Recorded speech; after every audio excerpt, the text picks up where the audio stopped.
There's some common DNA.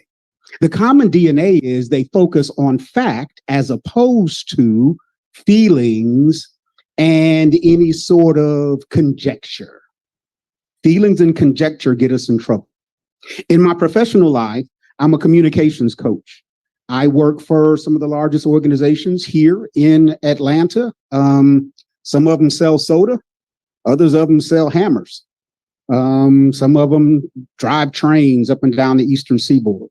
So I'm talking with those executives quite frequently, and it just occurs to me that there's been this universal trend that I don't know if we've really appreciated and how it impacts TREF. Now, I have some confessions. First, I am not a TREF investor. I am not. Second, I have no formal or informal relationship with TREF. I don't have a dog in the race. If my man's lying and he's a scammer, then y'all need to get it. But if he's telling the truth and he's working through this in your best interest, you should at least give him your ear so you can make your own determination. That's all we're asking. You make your own determination. Now, I'm going to do my best to moderate. And all that means is we're going to set up a mic over here. And anyone who has any concerns or questions or issues they'd like to have the man himself address, you're more than welcome to come get lined up over here at the mic, and we'll get that part of the evening going. Now, I don't know if you're ready to do that yet. Not yet. I'd like to go through some of the FAQs we've already received from everyone. We heard you. And after that, if anyone has additional questions to compound, that's what we're here for. We're literally here for it. So our Tulsa Real Estate Fund Town Hall FAQs. I'm going to read some verbatim questions that were popularized through social media. So first and foremost, there's a big question about, did I buy my personal residence with the fund's money? Right? That was a big accusation. And the question was, do you, Jay Morrison, own 3900 DeMooney Road? And the answer is yes, I do. My address is now out there. I, my family, we own 3900 DeMooney Road. The next question was, who owns the LLC, the company 3900 DeMooney LLC? 3900 DeMooney LLC is a wholly owned, 100% owned subsidiary of the Tulsa Real Estate Fund. Another question was, explain the 6 West and 6 West 2. Do these represent 3878 DeMooney and 3900 DeMooney Road, right? If you guys look right here to my left, that development is what we call legacy preserves. That is the 32-acre development that we, our fund, has 32 acres of site control on DeMooney Road. And I'm going to expound and get into more of that in just a moment. So this development we call 6 West, I want to read to you guys a thesis. I'm going to slow it down. I'm going to break it down. We're going to stick to the facts. This 6 West development was the initial name of the development. The goal is to secure an interest in 32 acres of land from one owner in the vicinity of the 6 West 1.5 billion College Park mixed-use development that broke ground on October 2020. DeMooney 6 West acquisition is just 10 miles from the 6 West development, 12 miles from the world's busiest airport, Hartsfield-Jackson Atlanta International Airport, and 12 miles from TREF's corporate headquarters and our flagship asset, the Legacy Center. The 6 West master plan was approved in August 2019 and anticipates up to 3 million square feet of Class A office space, up to 6 hotels, 548,000 square feet of retail, restaurants and shopping, 450 residential units, including apartments, townhomes, single-family homes, senior living, plus additional mixed-use space. That's not our development. It's the development in which our development is about 10 miles from. This is the $1 billion 6 West development here in Atlanta. The fund's opportunity to seize control of this prime real estate near 6 West creates an opportunity to refi, flip, subdivide, or develop the property at a profit. What I'm reading to you all is our thesis going into this investment, not our post-investment thesis, but going into this. This was our mindset. The term was to be a refi. As far as our exit was either to refi, to flip, to subdivide and sell, a long-term hold to develop through agriculture, or a long-term hold to develop a master plan rental community. The fund maintains land ownership and look at affordable or attainable housing. The optional quick exit strategy of an immediate refi or flip allow the fund to mitigate transactional risk and capture better near-term returns that currently achieve with money in money markets accounts, currently at less than 2%. So when a fund has capital sitting in a bank, it's earning less than 2%, even in our sweep accounts. And so the opportunity was to acquire this land and this development, be able to earn more, significantly more than what it's earning in a bank, while still maintaining control of the land and the asset. By acquiring all 32 acres, the fund was able to negotiate a below market purchase price, creating instant equity for the fund at the closing table. A $25,000 to $50,000 profit within 60 days would be equivalent to a 15 to 30% ROI annualized, outperforming our money market accounts and secured by land and asset situated in a appreciating property market. In addition to the quick exit options, at the time, the fund was simultaneously vetting the long-term investment options and partnerships in affordable housing, agritourism, and other models of monetization and optimization, while remaining mindful of the fund's cash position, financial trends, and reserves. I'll break that down a little bit in just a second, right? I want to make sure it's very, very plain, very clear. Question: did you buy 3900 DeMooney, South Fulton, on July 27th, 2022 for $850,000 through 3900 DeMooney LLC? No, I didn't. The fund purchased the property.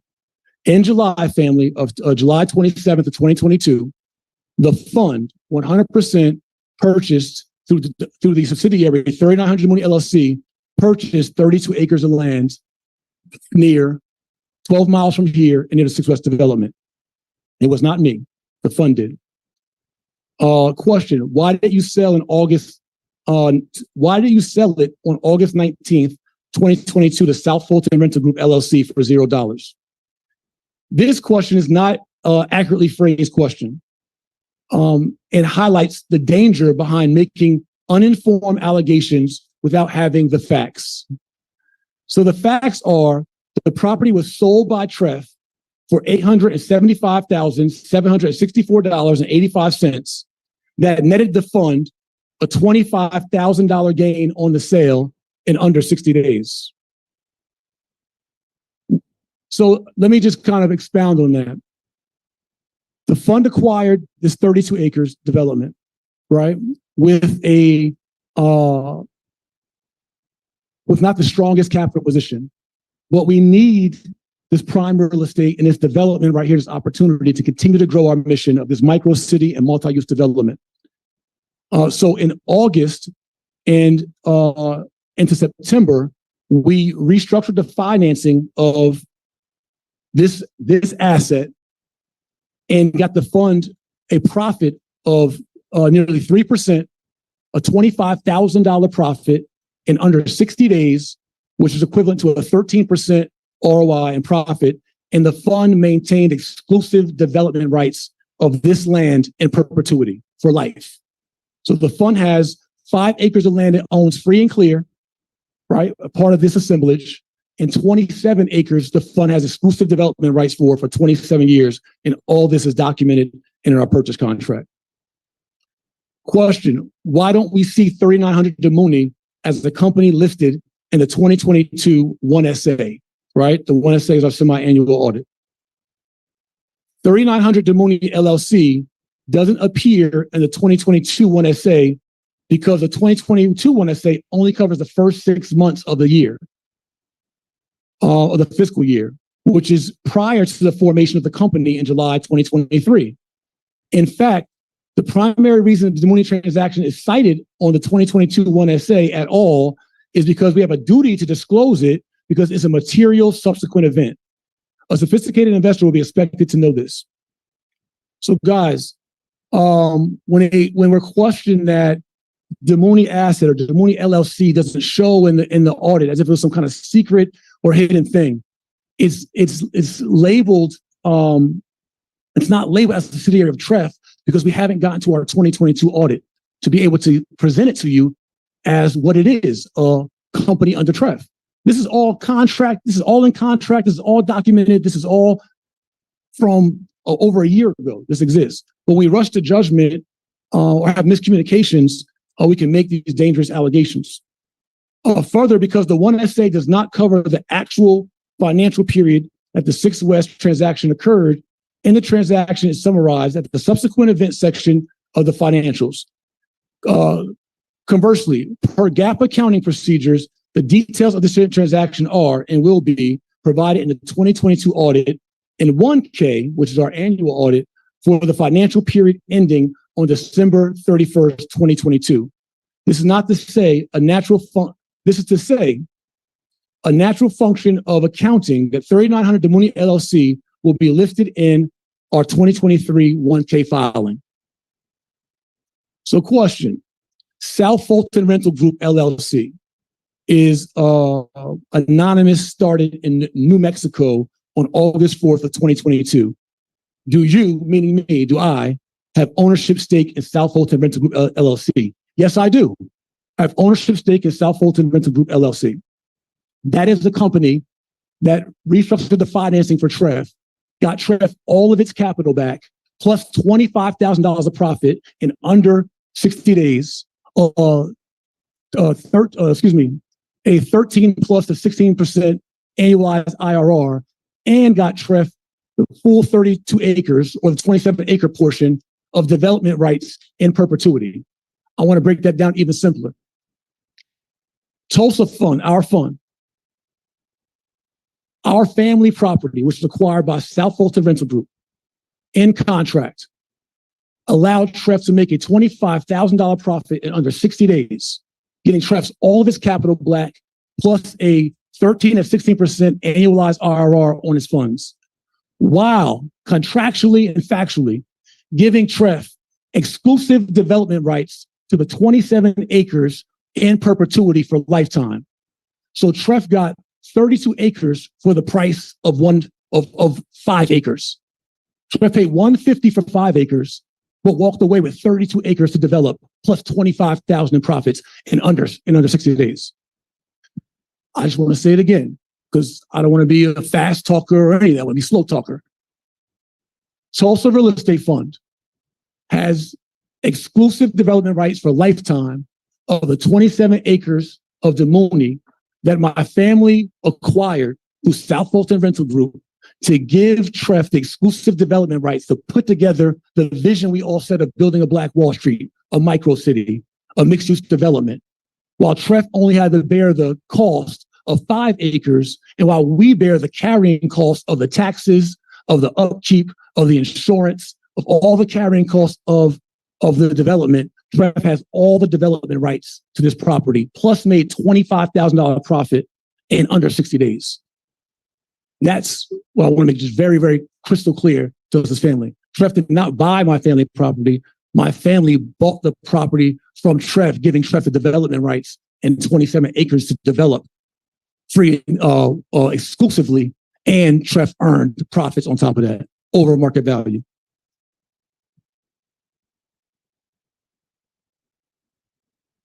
Let's see. So it talked about Demuni, yes, or South Fulton Rental Group. I also want to underscore the merits of this transaction, which I just said, right? The funds gains, 25,000, et cetera, of this prime real estate just 10 miles from the airport and its major development. So there was a question, Jay, why the New Mexico LLC was formed, right? Why New Mexico LLC was formed? New Mexico chiefly is a matter of tax strategy, but also for security. So to explain to you, as a fund manager and for my family being victims of harassment, victims of just what most of you guys know, and even threats at our home. We have multiple documented threats, death threats on my wife, death threats on our child, death threats on me. So For family security and safety reasons, our property address had anonymity, and that was desired. It's important to remember that it had been less than 2 years since our personal property was invaded, and the life of my wife and my daughter were threatened. So yes, for legitimate security reasons, we did so. And the fund did not want to make a public personal living address of the fund manager. To restate, the motivating factor of anonymity was family security, not secrecy. Right? We're disclosing the development. It's been online. We're disclosing the development. You guys all need to know about it. We'll know about it. It's in our filing. You all have seen our home attacked. You all have seen us harassed. Like, I'm a father. I'm a husband. And we're literally doing something for our people. And literally, like, I'm offering to the movement because I want the movement to win. I didn't do this out of personal interest. You don't give 27 acres of exclusive development rights away for personal interest. You don't pay $25,000 over market value for an asset for personal interest. That's not personal interest, right? Why would I give the fund $25,000 over market value and give the fund exclusive development rights to develop this asset for my personal interest? It's for our collective interest. These are the facts. And yes, there was anonymity around it, not publicly, which is already out there now. So God protect us, because people want to put our address out and think that it's some kind of game or joke when I'm trying to protect my family. And you guys have seen my house already online and pulled up on. How would you feel about that if that was you? How would you handle it? If someone posted your house multiple times online, your family online, when you already got death threats. That's not for secrecy to hide from you guys. That's why I'm here tonight. Doing things in the best interest of the fund. Let's go. I'm going to get through these. Thank you guys for listening and bearing with me. We will open it for Q&A. Okay, why no board of directors? The company is an emerging company. It's too small and too early for a board of directors. We do like, and we have pursued assembling a board of advisors. In fact, we have been pursuing this for some time. We've even asked our outsourced HR firm to recruit candidates. That said, the vitriol and personal attacks made upon the fund and its personnel have deferred several qualified candidates from fully considering an advisory board seat. We continue to pursue a board of advisors and plan at least to have one TREF partner to serve as a partner representative on the advisory board. Just to expound, when we launched this fund, an attack started day 3 from launching this fund, and then 6 months in, the SEC and FBI investigation. I can show you email receipts in 2016 in our business plan trying to solicit advisors and partners. I literally had a whole webinar about it. And people didn't believe in the idea at first, and they didn't want to be involved. And then many people said, like even Dr. Boyce Watkins, I talked to him. I talked to Rashad from Earn Your Leisure. I talked to T.I., hip hop star, and all of them said, you're crazy for doing that. I would never do something like that. I would never risk my reputation for something like that. So when I go to the hip hop community, I go to the social conscious community, I go to, and then when you have a cloud around you where like some people will be bold enough to partner and join with us, but many people look at the scrutiny around our fund with one Google search and they walk away. It's very hard to recruit people to be allies and to be on your advisory board when their homes could be online, when they could be called a scam or a fraud with no proof, no evidence, and jump to conclusions. When someone can say to them, no matter what happens tonight, we're still going to criminalize you, no matter what you say. With those kind of conclusions, it's very dangerous to partner with us. Right? This is the reality of the fund. But we will pursue an advisory board. I agree. We just should be an advisory board. I 100% agree. It helps me out, helps us out. What about the legacy center being owned debt-free? With the large investment the fund has made in establishing the legacy center and stabilizing it, we saw opportunity to tap into the property's appreciated equity to complete phase 2 of the renovation plan. Remember, our renovation plan was paused during COVID. At the time of the refinance, completion of phase 2 had been critically important for the execution of our business plan to leverage the unique format of the building including having 25,000 square feet of temperature-controlled space under one roof and ample access to parking, becoming a leading culturally dipped Class A events venue and media production space in the greater South Atlanta, which has become known as the Film Triangle. With the growing number of sound stages, production studios, skilled labor base, in close proximity to the Atlanta airport. So you guys see the evidence of it. We're continuing the mission. If the Legacy Center has equity, and we can complete the Legacy Center to make the most out of our business model and perform and stabilize it, this is our cash flow, it's our cash burn neutralizer. I learned early in the fund, this fund is way heavier to operate than anyone would think from the outside in, even other fund managers. If you haven't done this, I'm not talking about a Reg D fund, I'm not talking about a CF fund or another kind of fund, I'm talking about this fund.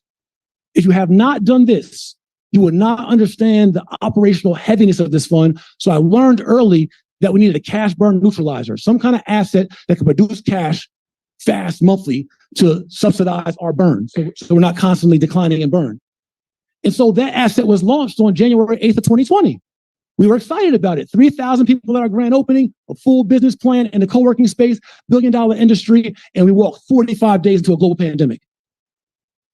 And then coming out of that pandemic, we had to pivot the model and go heavy into the event space portion of it, which we're now stabilizing. We have over a 230% cash on revenue increase since last year. We just hired an events venue manager who has 27 years with the Hilton brand. He managed Hilton Disney. He opened a Hilton Brave Stadium with a $41 million development, Mr. Greg. We have a top tier hotelier and hospitality venue leader leading our venue right now. We also have hired a new sales team that has over 40 venues in their portfolio. We're stabilizing this asset as our flagship asset to minimize our cash burn, right? As we stabilize and then scale this asset into the future of Legacy Center franchises throughout the country and throughout the diaspora. That's been the vision. I said it at our last investor day. This is what we're doing here, right? That's the vision, that's the plan, and we're putting the right team and investment around that. A State of the Union, okay. A State of the Union was cute, but where's the updated SEC filings? I won't even have to read this. I'll just tell you guys why our SEC filings were nearly a year behind is because there's a frauder named E.J. Hawkins, who was one of our syndication partners on our 98 units in Macon, Georgia. He defrauded the fund and we had to sue him, and we won a judgment against him for defrauding the fund as a JV partner. He was not submitting his financials to us as we were chasing him down. And when we don't get our financials from our JV partners, we can't submit and complete our audits. Like we can't just force it. We can have all our paperwork together, but if we don't have one JV partner's paperwork, we can't complete our audits. So our audits have been over a year behind as we sued this guy, one of our other lawsuits, and won against him, won a judgment against him, someone who truly defrauded the fund. If anyone who was reading our SEC filing, as opposed to making conclusive statements about me, would have looked, they would have saw it was actually someone who really did defraud the fund that no one's saying anything about, that no one put any energy towards. Why is his face and address not posted online? The guy we actually have a judgment against who owes all of us. He owes us, but no one's saying nothing about it. We're making conclusive statements about someone who's looking for the best interest of our fund. But that's why our audits were incomplete. And you guys can double check that and verify that with your experts. I'm telling you, it's the facts. That's accounting facts. You cannot complete your audit till your syndication partners submit their financials. Question: what is the employee compensation by year?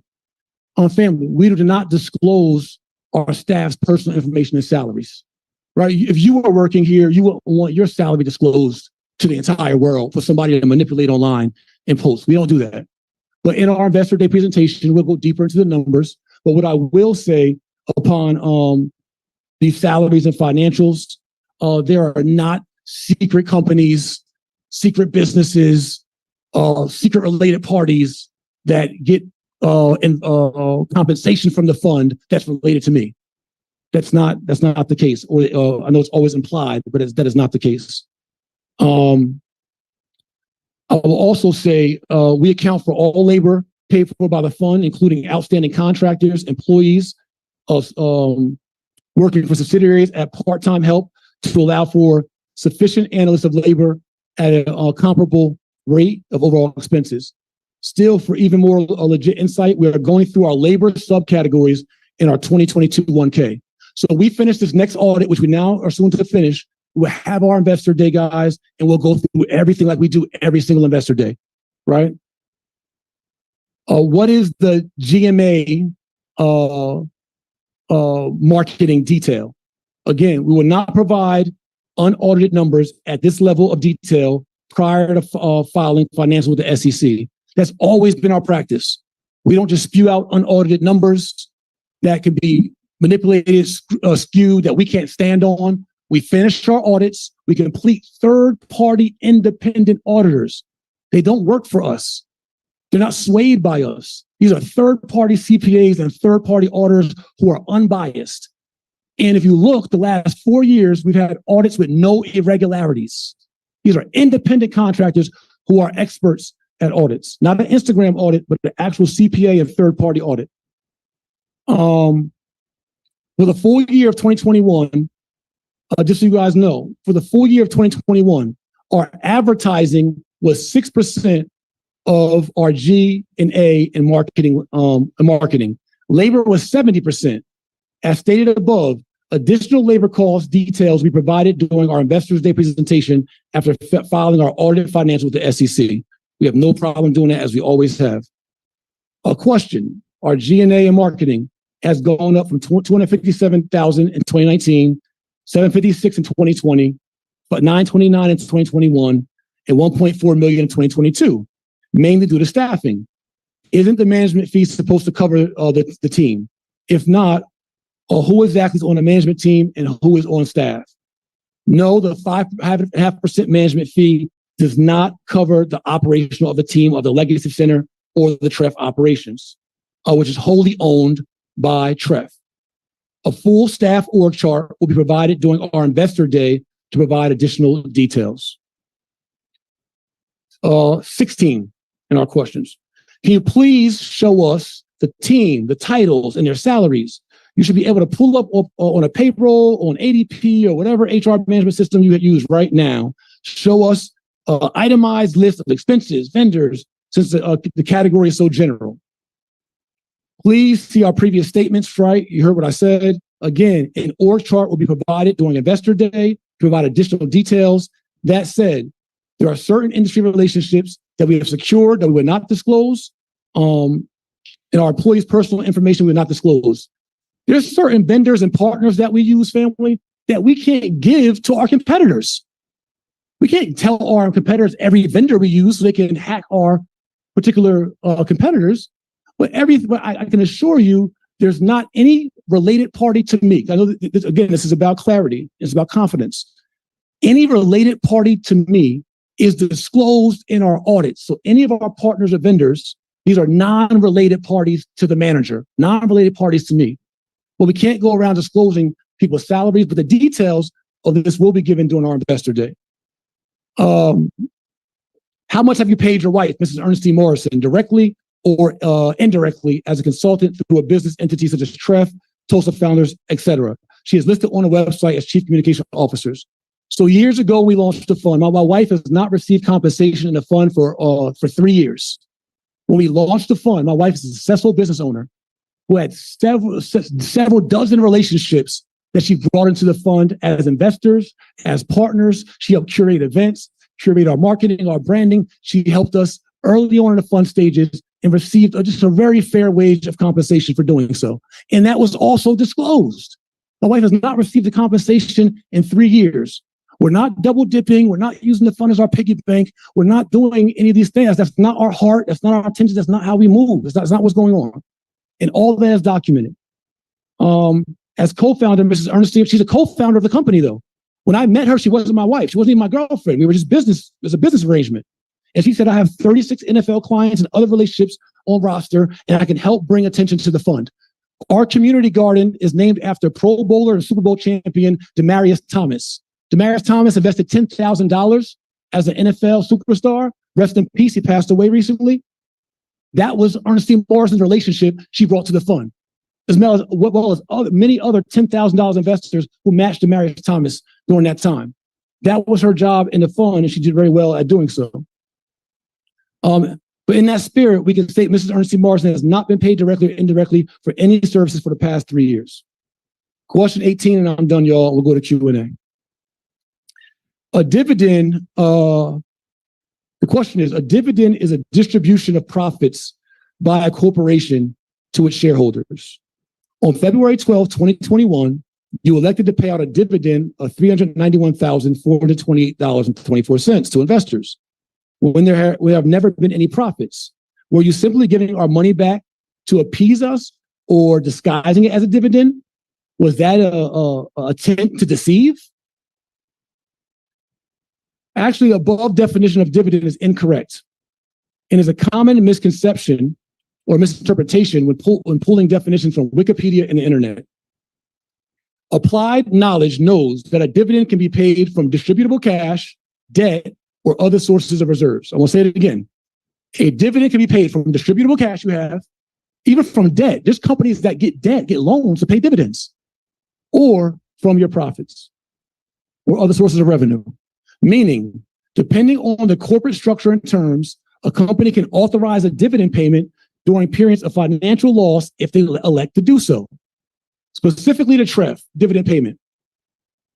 We paid the dividend from distributable cash that was received from the sale of a collateralized property attained by the fund after a loan/borrower or developer defaulted on their loan, as documented in the paperwork you received along with your dividend check. Mind you, there's over $75,000 of dividend checks never cashed yet. We have $75,000 that we can't invest, that we can't put to operational use, that has not even been cashed from dividend payments. But as documented in your paperwork you received along with the dividend check, the dividend was a distribution, not a return to capital as implied above. Again, we're going to open up for Q&A, but I want to go over some of those FAQs and just hit head on. There's no misappropriation. There is no corruption. There is no any of those things being done by our fund. But I will open up for Q&A. I want to tackle some of the most popular things head on. King Bo, I'm going to ask you to open and suggest, and let's get the clarity and let's get what we came for. I'm sitting here and I'm listening to you now, and where's the conversation about the impact of COVID? And I bring that up because I told you guys earlier that I had 3 questions for you, and I never got to the third question. The third question is anyone in here, have you already made up your mind? Does anybody already know what they're going to believe when they leave this evening? Does anybody know that? I hope not, because the intent is to learn something. The intent is for you to ask the questions you need to ask in the way that you need to ask them to get to some level of comfort. Now, I probably shouldn't disclose this, but I coach King Jay in communications. And part of the reason that he wanted me here is that he knows I've got a penchant for clear and constructive communication. I've got a very real passion for that. And he knows that I'll hold all of you accountable to professional decorum. He knows that I'll hold you all accountable to some clarity and to stay away from the emotional parts of it, the feeling of it. And let's get to the facts. Now, he knows I'll hold you all accountable, but the real reason I'm here is because he knows I'll hold him accountable. He knows that I'm not going to let him off with any real easy kind of stuff. He won't get to be emotional. I'm here to check that. He won't get to extrapolate, right? To get into his feelings, because we want to talk about facts. Now, anyone who has any questions, anything that you'd like to get addressed tonight, I'd appreciate it if you come over to the mic. I'm going to put this mic up here for you, and you guys are welcome to bring your questions. Yes, sir.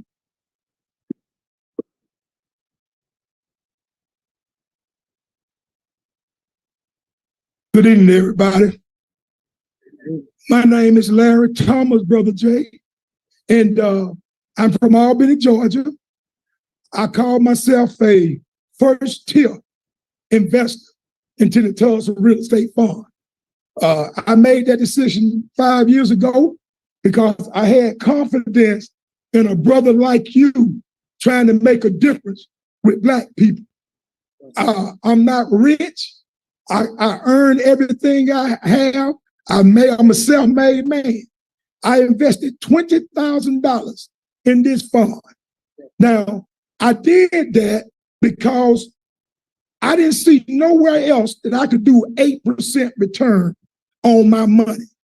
My wife invested, my daughter, and my son-in-law. And they convinced me, and after listening to some of the all the things that were going around, I invested that money. Now, we got the dividends. I have not one time over the last 5 years tried to criticize and even keep a tough eye on what's been going on with TREF. I get the emails, I catch some of the shows that you do and try to keep up like that. But for me, I invested that 20 in a long-term possibility. But now we are 5 years down the road, and the only reason I'm here tonight, me and my wife drove up from Albany because I've heard these same questions that you just sit here and answer. My email that I sent out to my investor family, I said that I'm coming up to the Legacy Center because I've heard these different allegations put out here. And I came tonight to give you an opportunity to address these different concerns that we have. Now, you one by one address most of these allegations that I've already read myself and whatnot, and I think you did a good job for it. But my main focus right now, because most of the things that we discuss in situations like this, and let me say this, I am a retired chief appraiser in Albany-Dougherty County. I'm vice chair of the land bank in Albany-Dougherty County and vice chair of the Board of Tax Assessors. So I'm familiar with real estate to some degree. I invest myself and whatnot. And I am a self-made millionaire. But the whole focus right now is that you got situations where transparency is the key. And as a manager of a fund like this, you got to keep transparency at the highest level you can. Because starting out as a Black man trying to do something like this, you already knew that at some point you were going to come across this crossroad with this situation like this. I'm sure you did. So hopefully you can start doing the thing. Right now, we need to look at where are we now? Now, I was familiar with the fact that we got about $4 million in real estate property. The development right there, now I want to be sure about that. That was just vacant land, the 30 million. This legacy development reserve. Yes, it's one residential home on a property that my family owns. Okay. The land of 27 acres is contributed to the fund in perpetuity for lifetime for fund development. And there's 5 acres of vacant land for a total assemblage of 32 acres for the fund to develop. Over the last year, we've been going through this process of meeting with the city, meeting with Artie Jones, economic developer, going through just the phase 1 of the process, going through our civil, going through our surveys, topography, going through our performer, our site plan for this development to come to life for our fund. Okay, and my main priority now is to come and get clarity, as you said, which I'm starting to get clarity. Yes, sir. But at the same time, this fund's got to go on and do what it was anticipated for it to do. I agree. You know, and so for everybody that's out here now, we got other properties. One of my concerns, I want to know what kind of cash flow are we getting on some of the other development. Now, the real estate market has been in a total upswing over the last few years. And Coach Bo, you mentioned about COVID. Yes. And I agree with that wholeheartedly, because anything we look at right now, we got to discount a whole year and a half for COVID. That's the impact COVID made, not just in any one community, but in communities all over the world. COVID made an impact. It slowed things down. But coming out of COVID, everything sped up at lightning speed. And what I want to see that Tulsa right now is moving in the direction to address the real estate opportunities, increasing valuations. Have we had seen increases in value of the current holding, real estate holding? What is the monthly cash flow, annual cash flow income and whatnot? And are we looking at, when we're looking at the fair market value of this real estate, all of these are income producing properties. So we ain't addressing these for the layman on just fair market value unless you are looking at it on an income approach. So if you ain't looking at the cap rate, looking at what income being produced, we might not have the appropriate fair market value of these properties. So I don't know if any kind of income analysis has been done on these current properties. Right now, if the legacy cylinder is the primary focus of income, I agree. If you are utilizing it right now for entertainment or whatever it is, because it's got to be income. It's got to be a certain amount of income 100%. being generated. Divided by that cap rate. That's right. To make up market value. That's right. Yes, that's sir. right. So these are the kind of things that I'm trying to look at right now. And So, if anything that let me ask you this, Doc. Is there a specific question for this man? I know you want transparency. I know you're looking for those numbers. Tell him what you want from him. Yeah. What I want from you, Jay, is to move forward in addressing the long-term situation. You can waste a lot of time trying to debunk these allegations, right? The allegation been made. You appear to have addressed them tonight. What I want to see now is that you and this fund is moving forward with these potential and future development, because I still want my 8% return. Yes, sir. Right. I want you to have it. I want mine too. 100%. So let me address that and kind of break down where we're at from a real estate perspective. And again, part of tonight was for my family's sake. Y'all don't understand. It's hard. Like, I don't want to disclose too much family business, and I'm sure online they'll twist it and say I'm tugging on your heartstrings and being emotional. I'm being factual here. It's hard as a man when my wife got to cry again. But you got to cry again about somebody talking about her and her reputation and her friends, and she's in a text group and they're snickering and sneering. That's very hard to figure out how to deal with, especially when it's unwarranted, right? When it's not professional courtesy and it's jumping to conclusions. And so tonight was a rush for me to get here. I wanted my team. I tried to force my team here. I couldn't get everybody here so y'all could see the team and the genius and all that. And with doing an investor day, I had to do this as a husband tonight. I had to debunk this for my family. We don't steal, we don't thieve, we don't fraud, we don't misappropriate, period. Now to the fun piece, we're going to get into the full financials of Investor Day, but I do want to give everyone clarity that our path forward to progress, the fund needs to recapitalize. We know we got to do another capital raise. It's a must for us to thrive forward. We've been beat up, we've been hit. We have this legacy center asset that is valued at anywhere from $3 to $3.5 million, right? We are stabilizing fast though. We've had some of our first 6-figure months here. We've had Amazon here. We've had Delta here. We've had Disney come a few times to see about the space. We are growing popularity. We have great management, great sales team, great process, and doing it through the storm. These assets on the wall, these 32 transactions or other transactions that we did, many of which in private lending, right? We funded 12 Black developers in 10 different states. We have our Mooney development right here, which we know we got to capitalize for, which has a great value add and upside within the fund. And these are before and after legacy center. So there's a lot of work to do to get to the long-term gains that we have to do as a fund. And I'm here to tell you guys that this is hard. It's been hard. I don't know it all. And I've been giving my best effort at doing this. And not only could we use group economics and capital and resource and relationship and partnership. You got something down in Auburn County. How can we work together? How can we partner?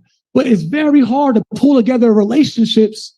Like we had 150, I swear to you, we had 150 acres that someone was willing, they inherited from their father in South Carolina. She inboxed me. I hit her back. We're having a good flow. She's willing to develop the 150 acres and contribute the land to the fund. Her brother gets on a Zoom with us. He does one Google search and said no. That was so hard to make moves when every time somebody comes to look at the fund, there's an allegation of something for 5 years. I'm not trying to pull on heartstrings. I'm telling you the factual story. The third day, we had a $50 million raise goal. 50 million sounds way big. We raised 5 million in 3 days. I knew we were on the way to the vision God gave me. But in 3 days, the same people we were doing this for came at us in 2018. And it's never stopped since 2018. Somebody told their friend at the NFLPA, because they were a frat brother, hey, put out this warning about us. They sent out a warning about us before we even got to operate to every NFL player, past and present, and said, warning about this fund. How does that hurt our ability to perform? Then 6 months in, after many bloggers getting all their YouTube views up, every time they mention Tulsa real estate and Jay Morrison, they get their views up and they cash out on a monetization of YouTube. Then the SEC and FBI come. And it's hard to operate, and I'm not complaining, I'm reporting. I'm reporting to you because who else could tell you this experience living today? The only person that could tell you this experience of what it's like to do something at this level for Black people is not living, and his name is Marcus Garvey. And what was the history of him? What happened? He was ridiculed. They had a Garvey Must Go campaign. W.E. Du Bois and NAACP put a whole campaign about him, put him in newspapers, that Garvey philosophies are fraudulent. And then he was investigated by the FBI, locked up and extradited. We repeat history again, yo. Like, I'm not saying I did it the best. I'm saying I did my best. I'm not saying that I'm right? I'm saying that I could perform better. I need help. I'm working hard. I'm fighting through every obstacle that come my way. I'm trying to do it with dignity, grace, class, and transparency. That's why I ran here for this town hall. A scammer, a frauder is not coming to tell you to ask every question. I'm opening myself up so we can have trust. I need your help. This is you have to take yourself out of focusing on me and put yourself in the shoes. And so I'm saying there's a much better job that we can do and that I can do to continue to perform on the real estate asset side, to block out the noise, continue to execute and transact. But I've had some layup deals that get undermined. So it's like you undermine and sabotage the fund and they say, why isn't he performing? Just today, my wife can show you right now in a text message, if anybody wants to see it, someone hit her up and said, I'm having an event at the Legacy Center, a credit event this September. I'm seeing all the noise online, and I think it's going to affect my sales. It wants to pull out their rental of the building, our building. We lose income every time that we sabotage our own asset. We sabotage our own investment. So again, our path forward, straight talk, no rhetoric, straight talk. Our path forward is to stabilize the Legacy Center. That's my focus because that stops the cash burn. To stabilize the Legacy Center. We then have already been talking. We've had multiple requests from multiple cities, even Ghana, Africa, who want to duplicate this model. We've already talked to franchise attorneys about how we can franchise this building without the operational cost. They pay a franchise fee. We get a 10% of the gross revenue from these other buildings. They take our infrastructure, our model. They do it in other cities. We get a piece of those assets, and we can bring more cash flow after stabilize this building. Simultaneously, through our next capital raise, we pursue our micro city. Over 140 doors, 30,000 square feet of commercial real estate right here, one of the hottest markets in Atlanta, Georgia, in the country. We do this development right here that we have in our hands right now in real life. This ain't rhetoric. This assets that we own and we have development rights to. We develop this, we stabilize Legacy Center, we franchise Legacy Center, we raise more capital to do more private lending that we've done well. On our closed transactions of private lending, we've earned about a 24.9% annualized return on private lending. But the issue is you need more capital to lend. So our plan forward, clearly, for everyone, is to recapitalize the fund so we can do more private lending to our Black developers that we've done in the past, that we've earned about a 24.9% IRR on, develop this micro city, Black Wall Street in real life, right here in Atlanta, for us, stabilize this so we stop our cash burn, and then duplicate the model into future. I want to, our vision is 20 Black houses, 20 legacy centers in the next 5 to 7 years, franchised out in 250 years, 215 years all around the world. That's the path forward, clear and plain. Next question, please. Yeah, I have a question. Sure thing. Who else has a question? That's my question. Please, sir. Oh, you waiting now? All right. All right, cool. So, Jay, I respect, I followed the fund since the beginning. I don't have a dog in this fight, right? But I'm in the real estate space, and I wanted to see you win, and I still do want to see you win. But I have a 4-part question. Sure. So number 1 would be, how much cash is the fund sitting on the bank currently? 2, is there enough cash on hand to pre-develop the land that you're speaking of for the new development? 3, if the reason was to sell to the New Mexico LLC for privacy concerns, why was it then sold back to your name for $80? That would defeat the original reasoning. And then my 4th question, the last question, would be: the fund has an exclusive right to the said 27 acres, but contractually, how does the current owner of this 27 acres benefit from this exclusive right to the land? Awesome. Thank you. Great questions. First question, we will go over our financials, and we will go over our detailed financials in our completed audit. I will say that the fund is sub $500,000 of cash, and that we absolutely must raise capital to keep the mission going. Absolutely. We have to recapitalize. This has been a very expensive operation, very expensive journey. Even the focus and the energy into nights like tonight in defending ourselves in the lawsuits to E.J. Hawkins, lawsuits to someone else I ain't got a name. We had to sue for 2 years for defamation and slander that hurt us, that we also won. That's 2 lawsuits won, but that cost us money, time, and focus. SEC investigation for $250,000, time and focus, right? Et cetera, et cetera. But that answers the first question. Second question. Sure. Does that answer first? Excuse me. Yeah, he says $500K in the bank. Yeah. All right. Appreciate it. Second question. Sub $500K. I don't have the exact number, and we'll have the exact numbers in our audit. Yes, sir. Okay. Second question. Number 2 was: is there enough cash on hand to pre-develop the land for this new development? Yes, we are not full pre-development, so many phases, right? But what we have here going next into our civil gives us enough to be in position for our equity play, for or subdividing the land, getting into infrastructure, right, with subsidies, et cetera, et cetera. So we are well enough in position as we enter our next capital raise round to bring this development to full pre-development phase. Cool, appreciate that, man. Yes, sir. Number 3 was the reason, we all sat and listened to the reason for the New Mexico LLC. So if it was originally sold to the New Mexico LLC for privacy concerns, why was it then sold to you? In records are showing $80. I seen something online. That would defeat the original reasoning for privacy concerns. For sure. Didn't want to, but for economically, it made much more sense. Okay. To be very transparent with you, the loan, as you know, as an investor, the loan for a company and the rates for a company are much higher than the rates for an individual. And since this is public anyway, and et cetera, it just was economically more feasible to just bear the risk, if you will, of being public for the economical benefits. Okay. It's a finance decision. I appreciate that, man. Yes, sir. All right, number 4, in my last question was, the fund has an exclusive right to the said 27 acres, but contractually, how does the current owner of the 27 acres benefit from this exclusive right to the land? These are exclusive development rights? Yeah, correct. We don't benefit at all from any development rights on the land. No, I'm speaking of the current, there's somebody else that owns this 27 acres right now, right? My family owns it. We own it. Okay, so you're saying you guys won't benefit at all from it? Just living there. Yeah. Cool. We paid for the property. We overpaid for the property.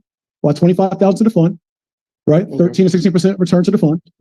and the fund got the development rights, and we pay all the carrying costs of the property. The fund does not pay any landscaping, any taxes, any insurance, any mortgage, any carrying costs. Okay. All right. So my question. I appreciate it. Thank you, sir. Appreciate it. Okay. All right.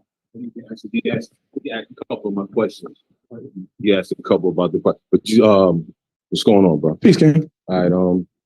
What's your name? My name is Anthony Brooks. I appreciate that you hit a couple of questions I wanted to know about the transfer. How much total was these properties acquired for? These properties were originally acquired for a total of about, I'm off memory, 150 and 850. It was about 960 maybe up to $1 million, somewhere in there. Gotcha. Mm-hmm. All right, and through that acquisition, and that was TREF funds that provided the non-official? TREF 100% owned the companies and 100%, yes, invested in capital. Gotcha. Give me a second. I gotta come back to it. Yes, sir. Thank you. Sure. What's going on, King Jay? Peace. Peace, King. So, a couple questions I have for you. One of the things I've heard you say over the years is the original goal was to raise $50 million for this TREF fund, correct? Yes, sir. Still is. Yeah. So, only raised 11.5. Yeah, about a fifth of our goal. About a fifth of the goal. So, I'm a full-time investor. I've been a full-time investor since I was 17, 23. What was this decision to push forward with 1/5 of the goal? And before you answer that, Yes, sir. I want to say this. If you invest in something and it's now raised only 1/5, I say two things, right? Expectation wise, I don't have a dog in the fight, but if I know that we only raised 1/5 of the goal so far, I look at it like, how much can we really do? Because if it's a $50 million project that takes I'm gonna ask a question. You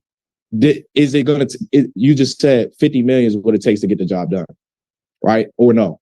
That was the business plan. Okay. To ultimately be able to do these kind of investments and that kind of lending, it was a $50 million business plan.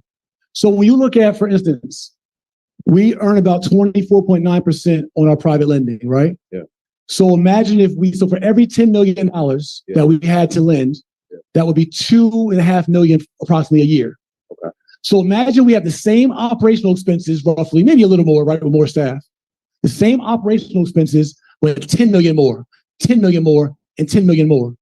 And we can scale that at the same rate of 24.9%. That's more revenue, more income, and more cash flow with more capital to lend.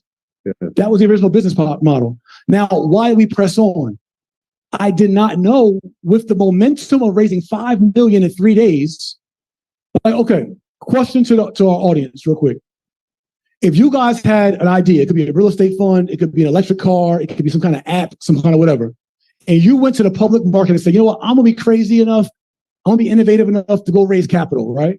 I really want to answer from everybody in the room, seriously.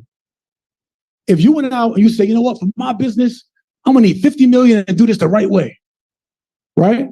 And if you raised 5 million in your first 3 days with this idea that God downloaded to you, had in your head, and you went and execute it.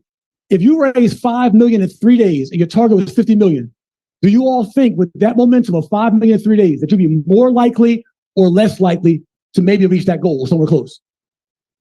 More likely or less likely? More likely. So when I saw, I'm like, I'm not crazy. When I saw 5 million in 3 days, I'm like, we can do this.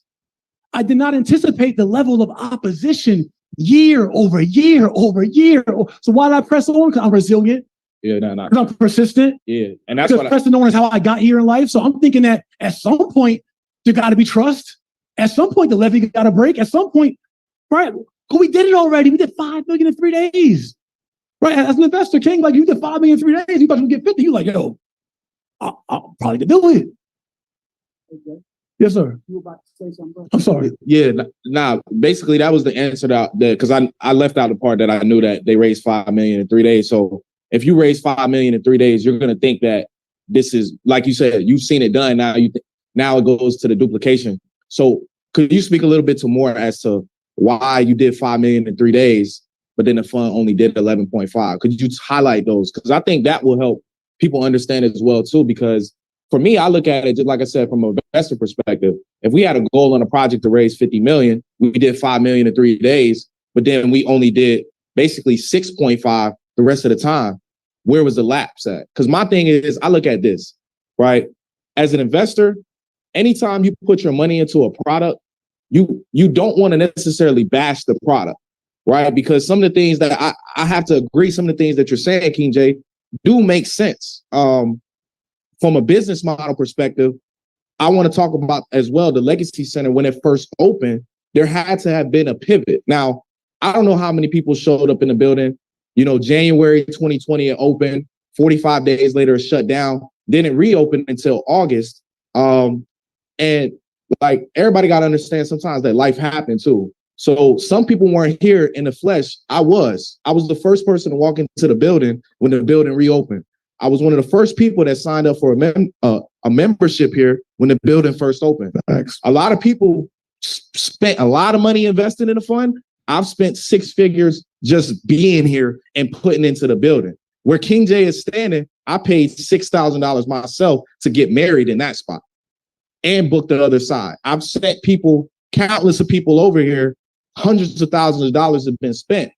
And what you're talking about when people come and they say and text your wife and say, yo, I don't even know about booking this building. You got too much negative press because you got clowns on YouTube that make videos that kind of know what they're talking about, but really don't because they're not necessarily here. So for me, I look at it and say, I gotta be 100 transparent. I look at it and say, when you talk about all these developments, I see what you're doing.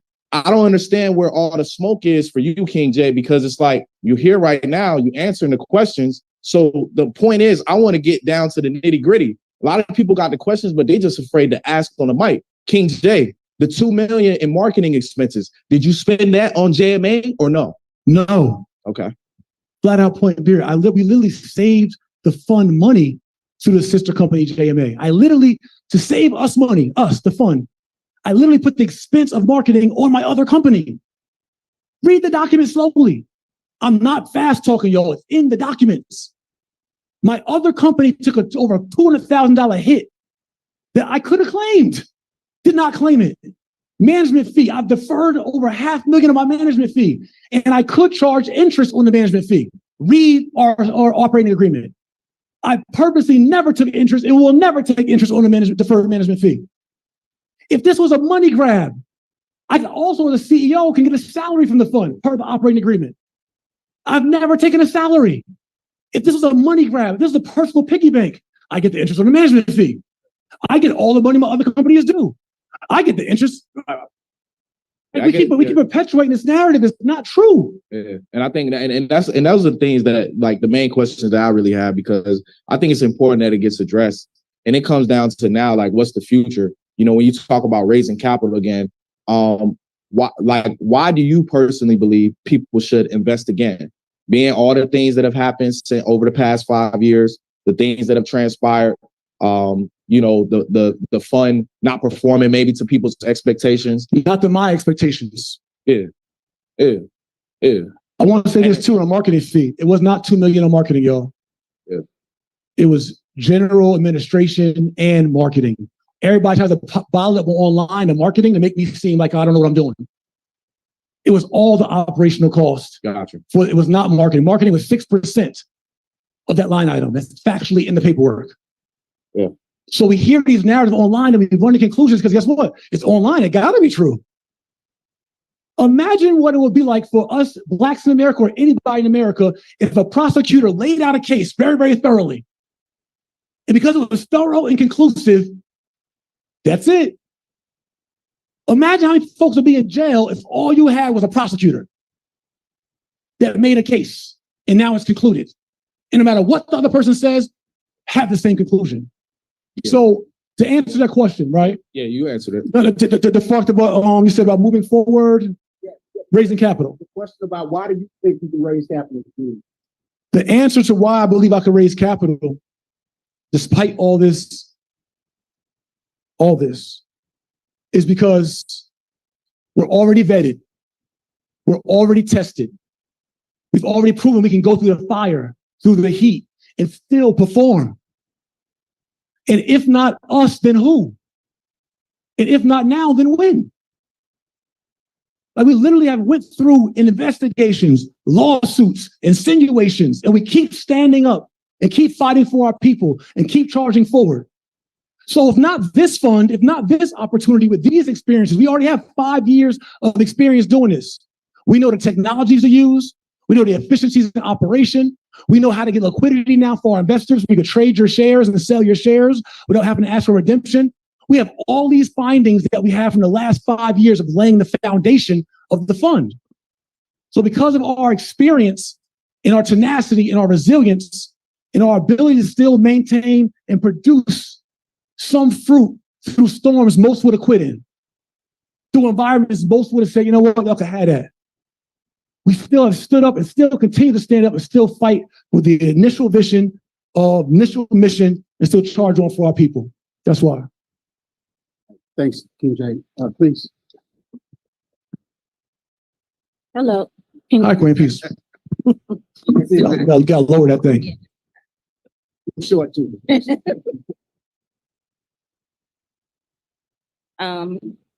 Hello, how everyone is doing tonight. My name is Zakia Walker. I'm one of the TREF investors. I invested $500 because I definitely believed in the concept of group economics. And that was around my journey in 2018 when I started looking into real estate investing. So I actually, in my lifetime, for real estate, I have my real estate license. I did about 5 fix and flips in my life in the past 6 years.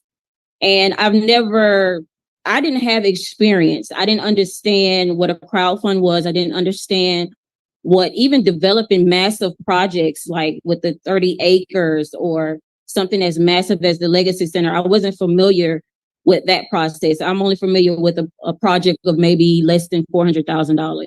Yes, ma'am. So, I kind of wanted to use this experience as learning and educating myself and building to where one day I can get to the point where I'm a developer myself. So, but a lot of the things that I've learned along the way, King Jay, I feel like, for example, I never received any emails about why the audit was past due, because I actually put in my redemption this year because I couldn't understand, I'll try to reach someone through the software that we used that we were going to get our 1099s and our K1s. Your computer share. Yes, I wasn't able to reach anyone through that. And so I didn't understand, what's going on, that I didn't get any communication. I didn't get an email saying that some joint investor was holding up the audit. So one of the things I'm asking you is, as far as the communication process, what happened to where even Investors Day, I had no idea. I didn't receive any email about Investors Day. I didn't know. I always received the emails about Legacy Center. I always received the emails about the events. I actually have a virtual office here for my real estate business. So I get emails for anything else. So I didn't understand what happened during these last 4 years where I didn't know any of this that was going on. Thank you for that. It's interesting. Even a Zoom link for tonight, my wife didn't receive it. And she's like, where's the link? Right. So we had to go to team. Yeah, I didn't get that either. So it's all a mass list and it is sent. I don't know if it's going to spam or folder or something's going on with your name in there. But I'm going to take that and say, we have to figure out an alternative communication channel or portal where we all can have better access. We do put the replays on our website, et cetera. We have computer share. But if you're not receiving it and she's not receiving it, so some of you guys aren't receiving it, that's something that we have to talk to our investor relations and communication team about. It's certainly not intentional to not be transparent with you. We do TREF Talks every first Tuesday. Right? We might miss 1 or 2 a year, but for the most part, every first Tuesday, we do TREF Talks. And we'll look for a way to improve that communication. But we take everybody that's in the investor database based on the email you invested with, and we send out those communications as frequently as possible. Okay. Yeah. That's one thing. Now, I do want to ask you as far as the safety of you and your family, because I completely understand. I would never let something like this go this far where I'm getting death threats. And I understand you are resilient, you are ambitious, you are, like, I'm not going to stop. But have you thought about, maybe stepping down as fund manager and as the fund manager, and maybe being the visionary, maybe being the orchestrator or the coordinator, because so some of this is not just on you, because it's a lot. And I remember being a general contractor for a $300,000 project, and I almost lost my mind, and it was so much that I had to negotiate and coordinate, and people who are not doing their jobs. So, I mean, do you think, if for the betterment of the fund moving forward, is that something you've considered? 1,000%. 1,000%, y'all. I would love just to be the face, voice, visionary, and have other capable people have my and our back to make investment decisions and do other things. That's one of my findings the last 5 years. Mm-hmm. But let me tell you how we also got there. I reached out to people coming into this, and no one believed in the vision before it launched. I could prove it. I'm just not making stuff up. Mm-hmm. It was like, what do you mean you're going to raise money with Black people? And it didn't sound possible until it happened. Mm-hmm. And so then when it happens, when I was reaching out to people, I was a little bit in my ego, and my pride. Y'all ain't believing me then, so now, right? So it's a little bit of me. I'm gonna own that. And then when I was trying to reach out to people after that, we were under investigation. So now I'm telling you, while I'm under FBI investigation, hey, bro, I need your help. Come join us. While the SEC and the FBI are investigating us, and you don't know if I'm guilty or not. Do you want your stuff in the middle of that? Who want their stuff in the middle of the FBI and SEC? Raise your hand. Oh, okay.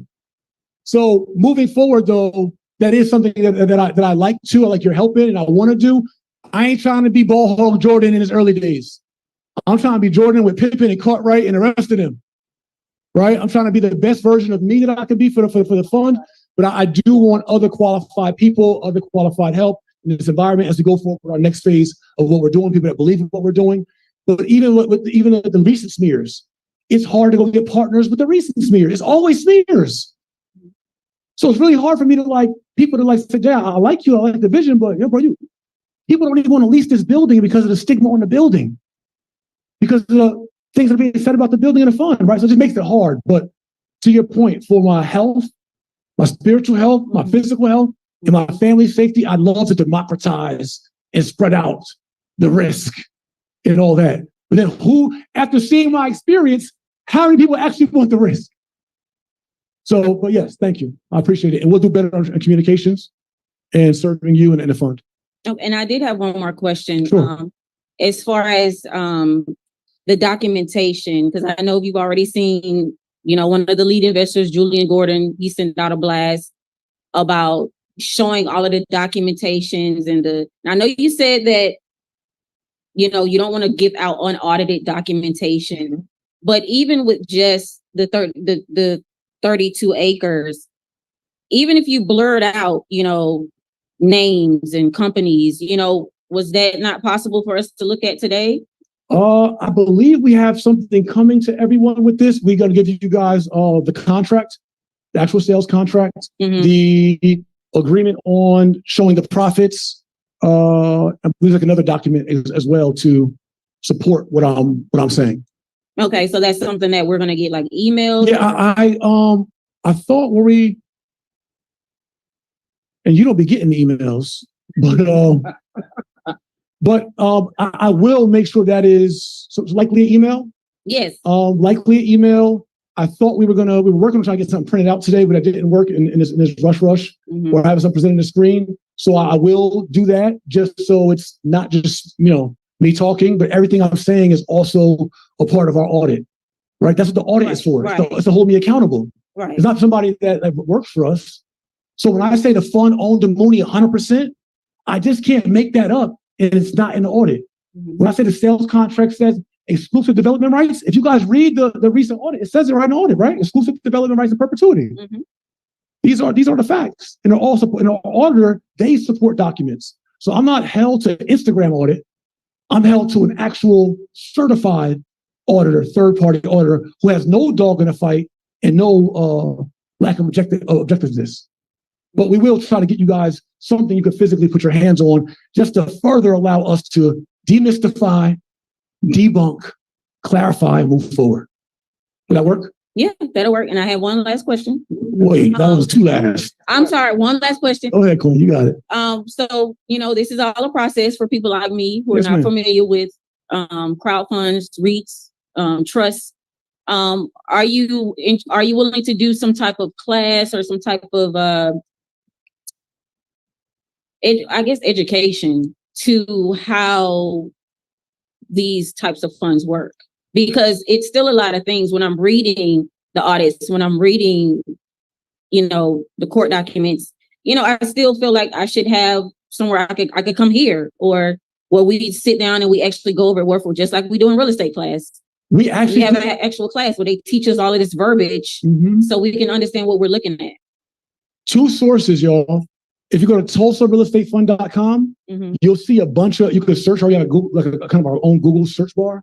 You can literally search a lot of these terms, and we have FAQ videos that break it down. And also in all of our investor days, we go over the numbers, we slow it down, and we break down these terms during our investor days as well.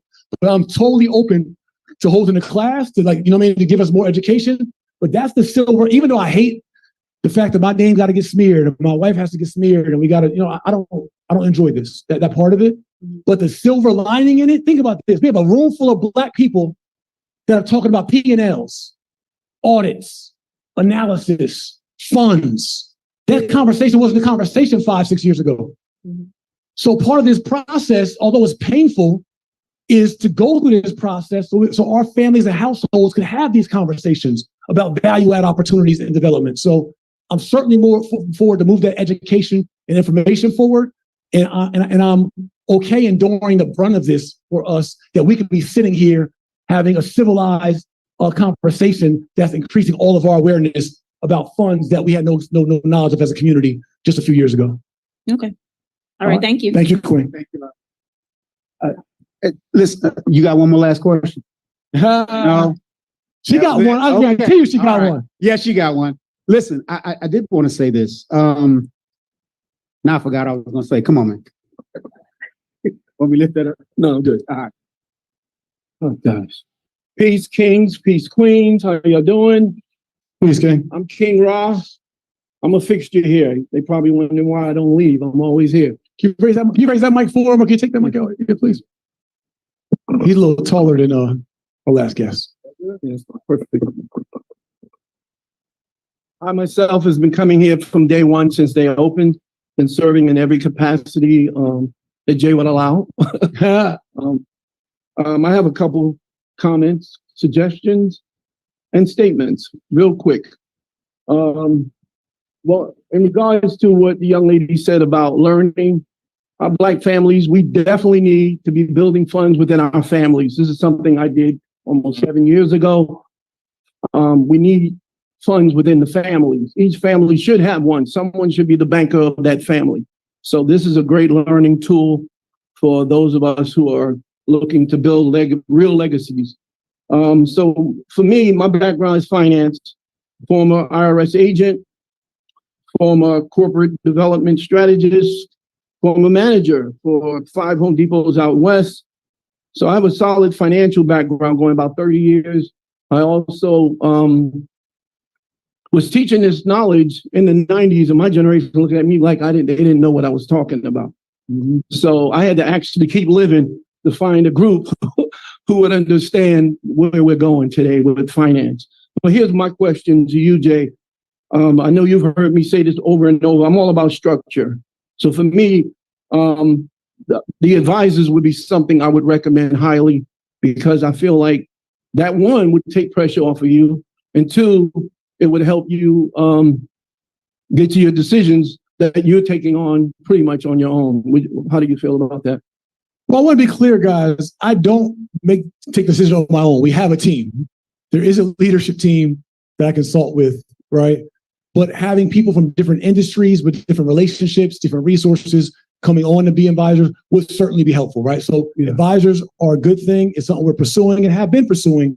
But we do have a team. It is not as loud and vocal as I am. It's not just the Jay show. There is a leadership team that does assist and help in our decisions. All right.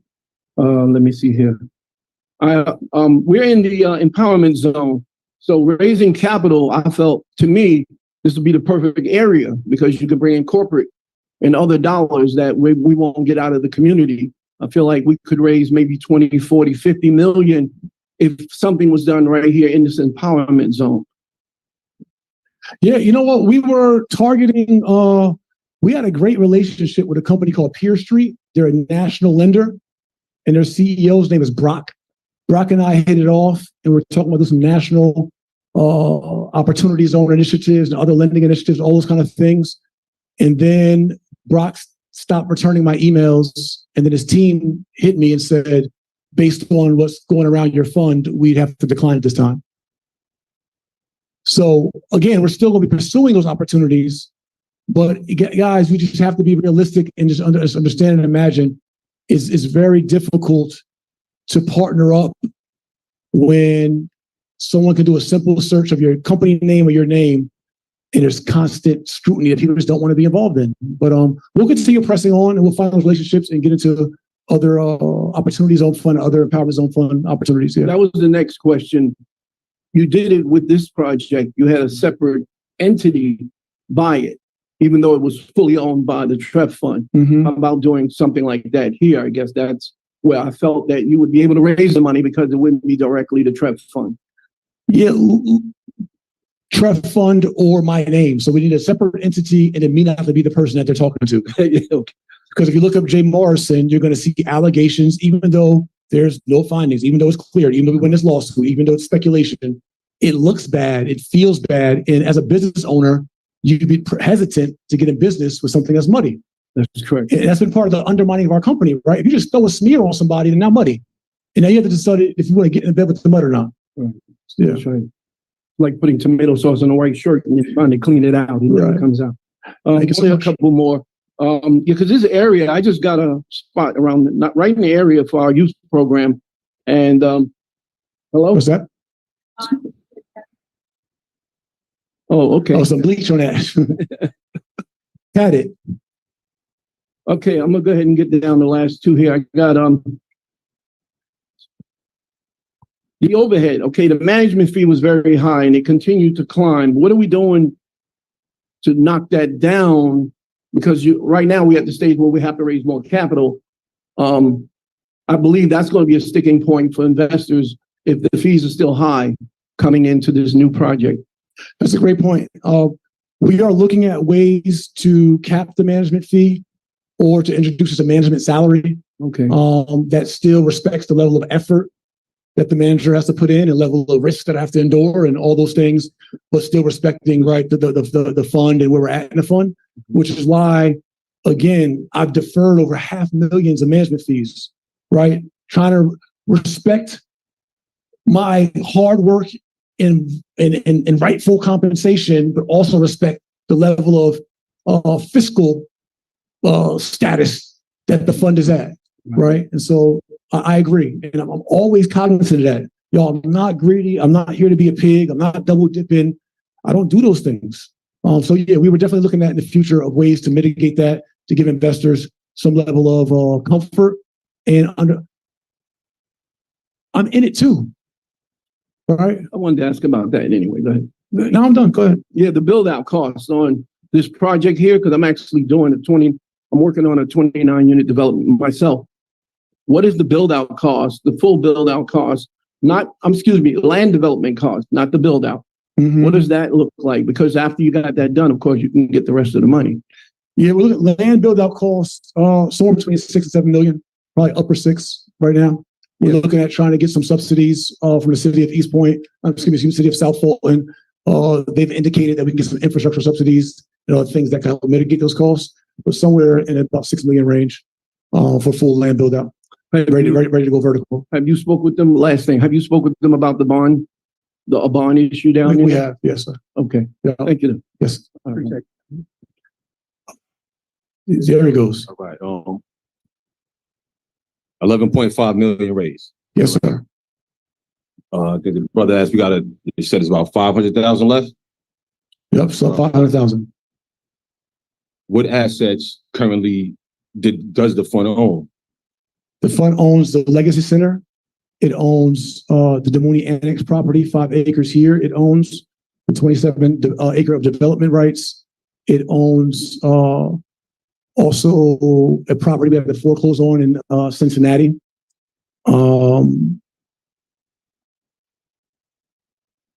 I think those are, and maybe one other asset, but those are the assets that it owns currently. That's about how many? Let's say 3 or 4. 3 or 4 properties. Mm-hmm. So in the 5 years, that's the only assets we've been able to accumulate. We've also accumulated 98 units of housing in Macon that we were defrauded on by E.J. Hawkins that we have a judgment against. So we accumulated that. We were defrauded by. So when you say defrauded, monies from the fund went out to this individual for that product that never came back? Correct. Gotcha. He didn't perform. He didn't report properly. It's all in our filing, and we have a judgment against him that we won. How much was that? Roughly? I don't have the number top of my head. I don't want to misquote. Mm-hmm. Sure, good. I ain't pressing about the house and all that, but my question is, with this property, it's 32 acres, 27 acres is owned by the fund? The fund owns 5 acres and has exclusive development rights for lifetime, perpetuity on 27 acres. So it doesn't own the... It does not own the land. Doesn't own the land. It does not pay the carrying costs for the land, but has all the rights to develop the land. Got the rights, but no land. How long, how much with 500,000 and how burn rate going, how long before it's out of bread? It depends on how our revenue's coming in. So, right, we can't give a accurate number. Gotcha. Right? Because there's different monies that come in every single month. There's houses, there's loans that we have. So you ask what we own. We also have loans out as well. Gotcha. So there's loans that come out that get redeemed. When someone pays a loan off, we get that capital back. There's a legacy center and the revenue it makes and fluctuates monthly, but it's stabilizing going upwards. So all those things affect the burn rate. But we absolutely must continue the mission, absolutely must raise capital. I feel you. All I got to say is this, man. Jay, so 5 years later, a lot of people put their money in.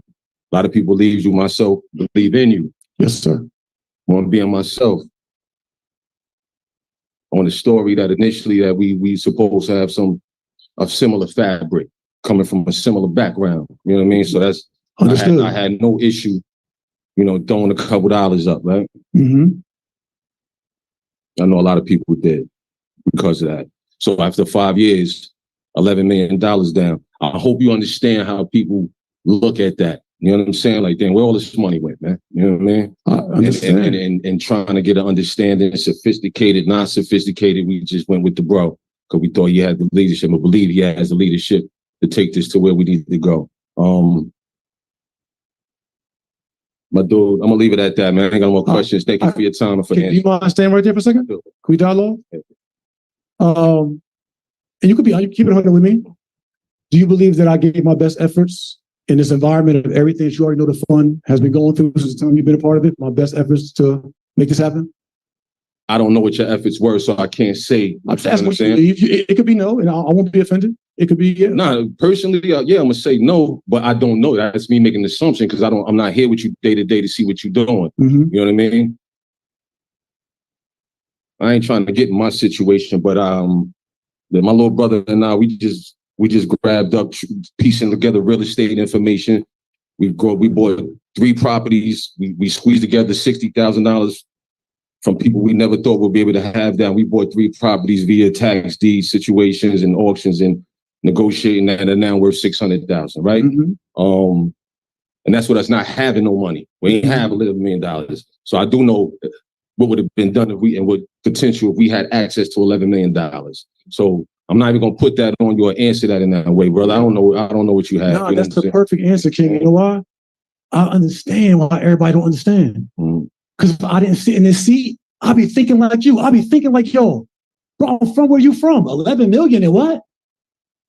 Okay, reporting back, live from the only one that we know been in this seat, right? Is that facts? Anybody we know been in this seat? Not that I know of. So reporting back, being 100, what I'm telling you is that it's not just real estate, how everybody trying to simplify the real estate. The compliance, the treasury, the legal, the administration, the whole operation, investor relations, of all those kind of things in an environment from day 3 had undermining, sabotage, and pushback was much tougher than I got all that, bro. But at the same thing I'm saying is, you being an investor, there are deals out here that people need money, motivated sellers, all type of properties where people need to get rid of these properties and somebody need the money. So $11 million. All right, scratch. Take all those fees away. Take all these things away. All right, we got $2 million. You know what I'm saying? Well, what assets do we got? What cash flow coming in? And that's where my mind is at. No, I understand. You know what I'm saying? If people gave me $60,000, I ain't lose $1. But you also didn't have the operations, and you also didn't. Dang, those 32 deals right there was funding. Listen, we just dialoguing. We dialoguing, bro. I'm shutting anything that's costing. I'm shutting it down. All this money that's costing us to tapping into doing this business and all these. Yeah, y'all gotta go. I'm sorry, it ain't working. We cutting y'all out because we gotta make sure these people get their money. You know what I'm saying? We gotta put this into something. So that's where I'm at with it. I would have deaded any extra expenses or reduced them drastically. You know what I mean? To the point where at this moment, you're the one standing here answering questions. Correct. You're the one going through all of this stuff. Man, all these people could have just been you controlling all of this and not having all these expenses. If I was just controlled, first of all, that applause is warranted. I'll own that. Back in hindsight, I would have fired a lot of people a lot sooner. In COVID, your families, your whatever, black, all that, you gotta go. I would have did it, King. I'm being transparent with y'all. I'll take that one back if I could. I'm not saying I did this perfectly. I'm just saying I didn't fraud us in doing this. I didn't scam us in doing this. I didn't misappropriate us in doing this. Y'all can leave here and say, I think he's the worst businessman ever, if you so choose. But I didn't fraud you and do it. I did my best. It was very hard. Well, I've never faced a pandemic before, King. I know disrespect, but I think this gentleman said you transferred the property or sold a property yourself for $80? Not from the fund, King. Mm-hmm. The fund made $25,000 on the investment and kept the rights. After the fund had their $25,000 under 60 days. You telling me about rights, bro. We don't got the land. King, you let me finish? Right, we're building. The fund wasn't in a capital position to be able to maintain the land and the carrying cost. Right? It wasn't in the capital position. So being creative, we restructured the financing so the fund could still maintain the rights to the land, to develop the land, and get the money from the land and make $25,000 without the carrying cost of the land and all of its capital back in under 60 days with $25,000 on top, King. I got you on that. Okay, so we just building. Right. We just building. I ain't trying to fast talk you. No, you ain't fast talk, but we good. Okay, I just want to be clear. And I'm taking ownership that there's decisions as manager in 5 years as an entrepreneur that I could have made better, y'all. I could have. When the pandemic happened and we opened this, and we had a beautiful business plan. I'm telling you, I really believe it would have worked. We would have cashed out here. I didn't know how to face the pandemic. I didn't know what to do. I didn't know what to do. With disrespect, buy real estate, man. Buy the real estate. Take the money, buy some real estate. What? Transactional funding. Do these different things that are being done. And that you say, my dude, God bless. Man. Thank you for answering these questions. I'm talking about staff. Thanks for coming out. Good night. Yeah. You did your thing. You waited patiently.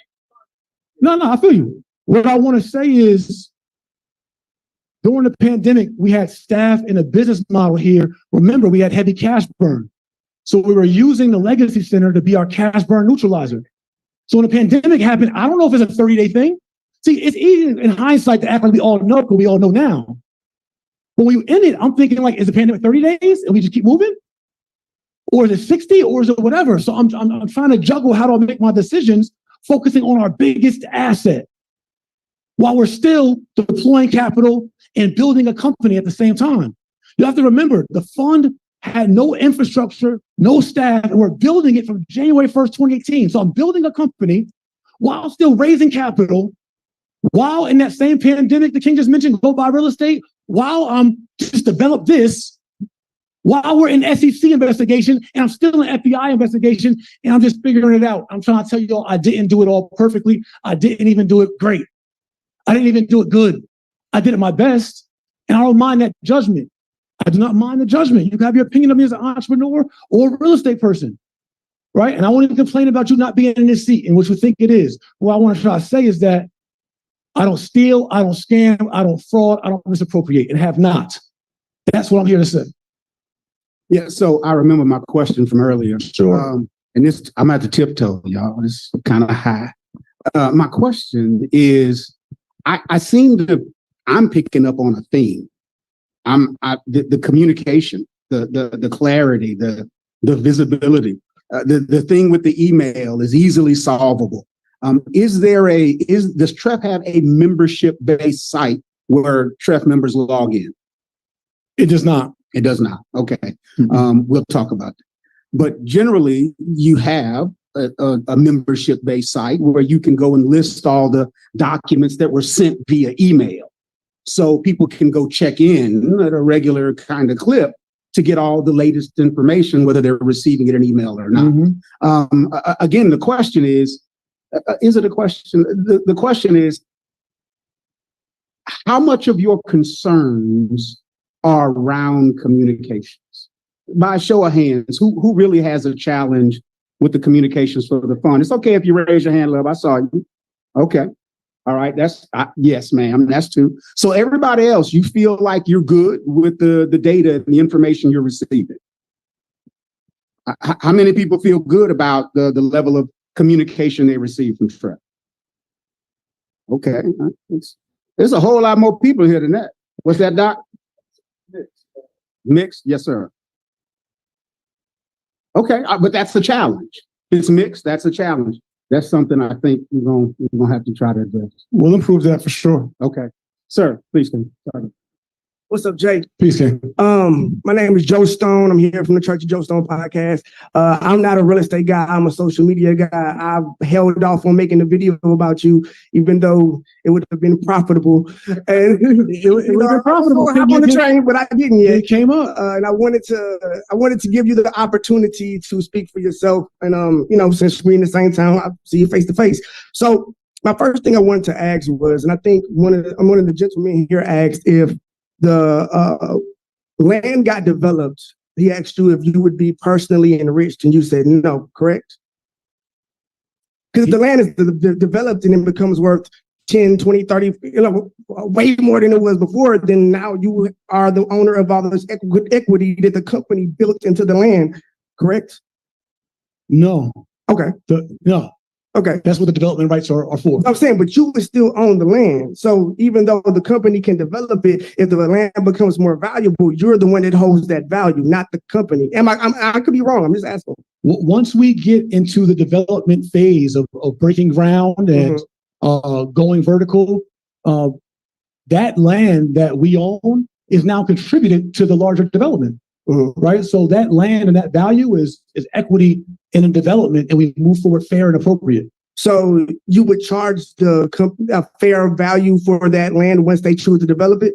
Yeah. So the investors have to hope that you would be fair when it comes time to do that and not charge an unfair amount of money, right? That's the idea? Yes.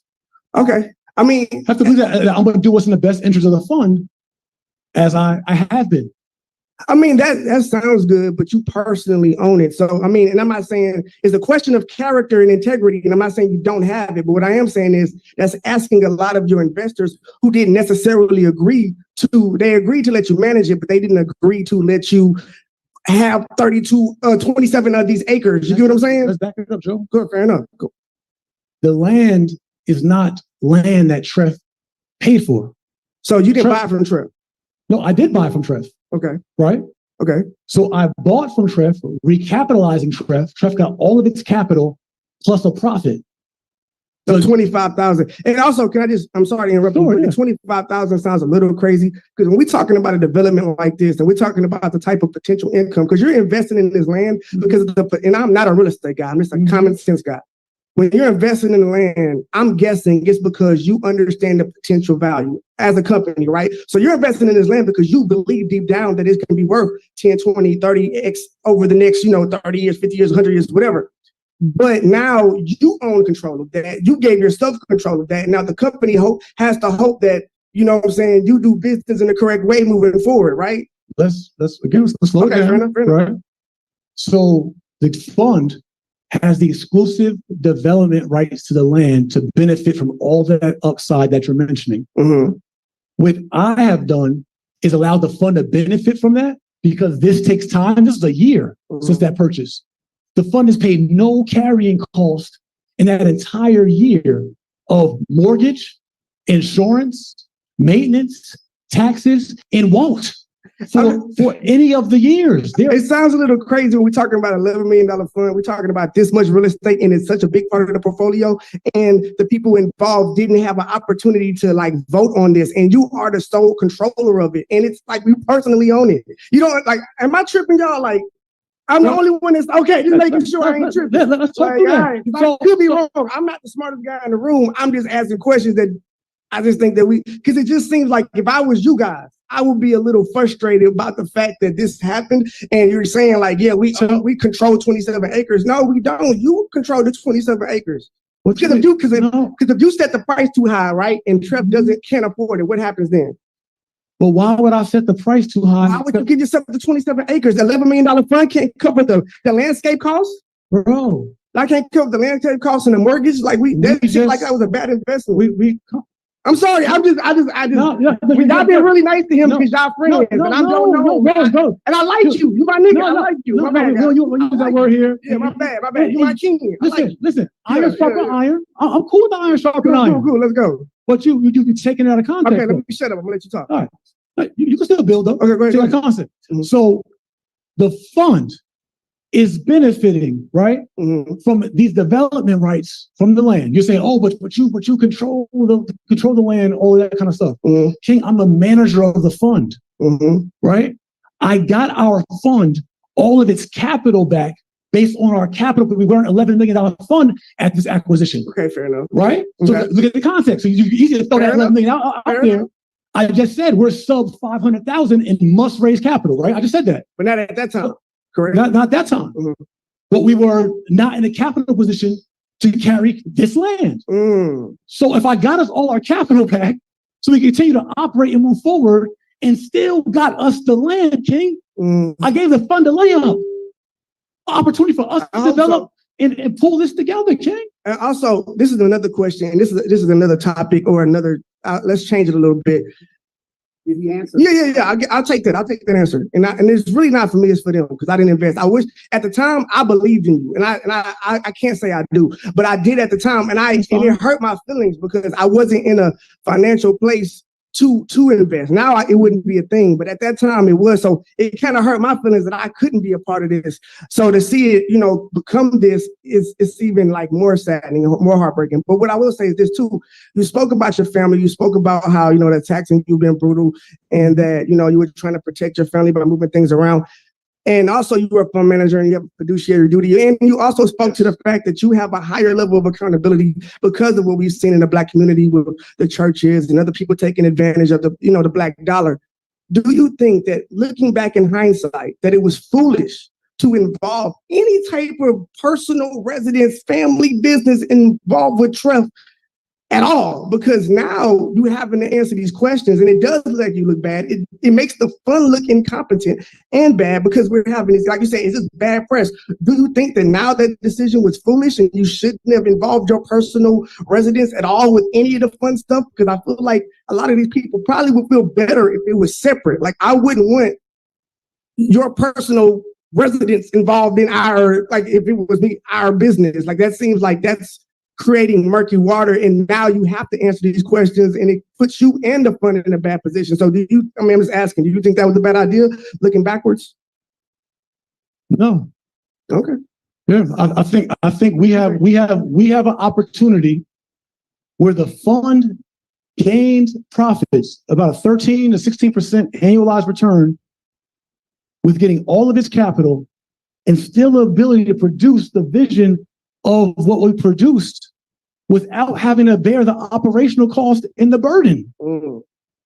Like, these are the facts. I'm not like just making this up. These are the facts. The fund has the opportunity to develop this, and we've been working. This is not, we didn't make this up overnight or the last 2 weeks. This has been a year in progress of pushing forward. Yeah, so you said a better way to do it? This is a fun game. Excuse me?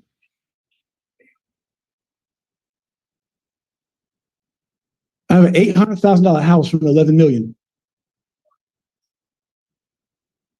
I did. Yes. Yes, after $11 million. The fund acquired the initial property with my own financing and my own dollars. I restructured the financing for the fund and got the fund and all of this capital back for this property and to keep and maintain the development rights to the property. And for me to personally maintain the development costs and the carrying costs for us out of my own, King. Also, was there a particular reason why the property was split the way it was? Like, you know, that the fund got the 5 acres and you got the 26 or something like that? Is there a reason why? Is it because of like the parcel, or like, I don't know shit about real estate. I mean, anything about real estate. So like, is there a reason why it was split up? Because again, but like, people would probably feel a little bit better if it wasn't 26 over here and 5 over here. I don't know. I get the feelings part. I'm talking about the facts part. Okay. The fact is that our fund made a return over its capital and got all of this capital back to continue to operate the fund and still are in position. $25,000 profit when we're talking about potential like millions or tens of millions of dollars if your development goes through. The fund is still participating in, brother. You are as well. I'm done. I'm good. Which the fund is still participating in. Okay. All right. Right. So upfront money and long-term money with no carrying cost, and the refinancing and structuring was brought by not funds of the fund.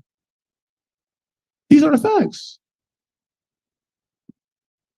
Thank you for your questions and your challenge, Joe. He beat and feed. So listen, again, I'm yes, sir. What you need? Let's get after it. Questions? Thank you. All right. Okay. Well, hold on. Looks like. Can you hear me? All right. Folks online is going crazy. Okay. All right. So here we go. Zoom folks, you are now to ask your questions in the Q&A, and I'm going to rapid fire these, King. Yes, sir. All right. How can I get my investment reimbursed? TulsaRealEstateFund.com. And please, you can follow the redemption tab, redemption instructions, and you can be on our redemption list. How are conflicts of interest managed? And RM is asking, who is the compliance officer? What is the due diligence process for third parties that the TREF does business with? Our compliance officer, our compliance goes through legal, our accounting, and our independent audits. And what was the second question? Dang, I got rid of it. How was something about managing risk? How is conflict managed, basically? How is conflict of interest managed? Through disclosure, through our audits, through making sure that anything that is related parties or that is material is disclosed to you all, to our fund. Will you liquidate the fund? That's not my plan to liquidate the fund. If any business, if we're continuing to be undermined and sabotaged, I know the request is to liquidate, or from someone is to liquidate the fund at a lower valuation that would cannibalize the fund. I'm not here to lose. We're here to win. We're here to realize this vision. So no, it's not my vision to liquidate the fund. It's our vision and intention to grow the fund. If Jay's family, the owner of the LLC of the NM, that now owns the 5 acres and 27 acres, gives exclusive rights for X years to TREF to develop that land, does that mean his family profits personally off of any development? And if so, what are those terms? It's not X years, it's in perpetuity, that's lifetime. So if the fund has development rights for lifetime on the land, the fund owns the 5 acres of land, and the fund, and our participation in this is not to enrich my family. If it was to enrich here's a really simple way to put it. If the goal was to enrich my family, then I didn't have to give TREF, I wouldn't have gave TREF development rights. I just say the Morrisons got development rights, TREF gets 25,000 and we out. Like, let's keep it really plain. If the goal was personal enrichment, that was a goal, personal enrichment, then why would we contribute development rights to our fund if I'm trying to personally enrich myself? Just don't do that. The goal was for TREF to be in position for this Demuni asset next to this major $1 billion development and to restructure the financing so the fund, which is limited on capital, can recapitalize to keep operating and to still execute the vision. It's really that simple. The fund made money upfront, made return, and still has development rights with all of its capital back.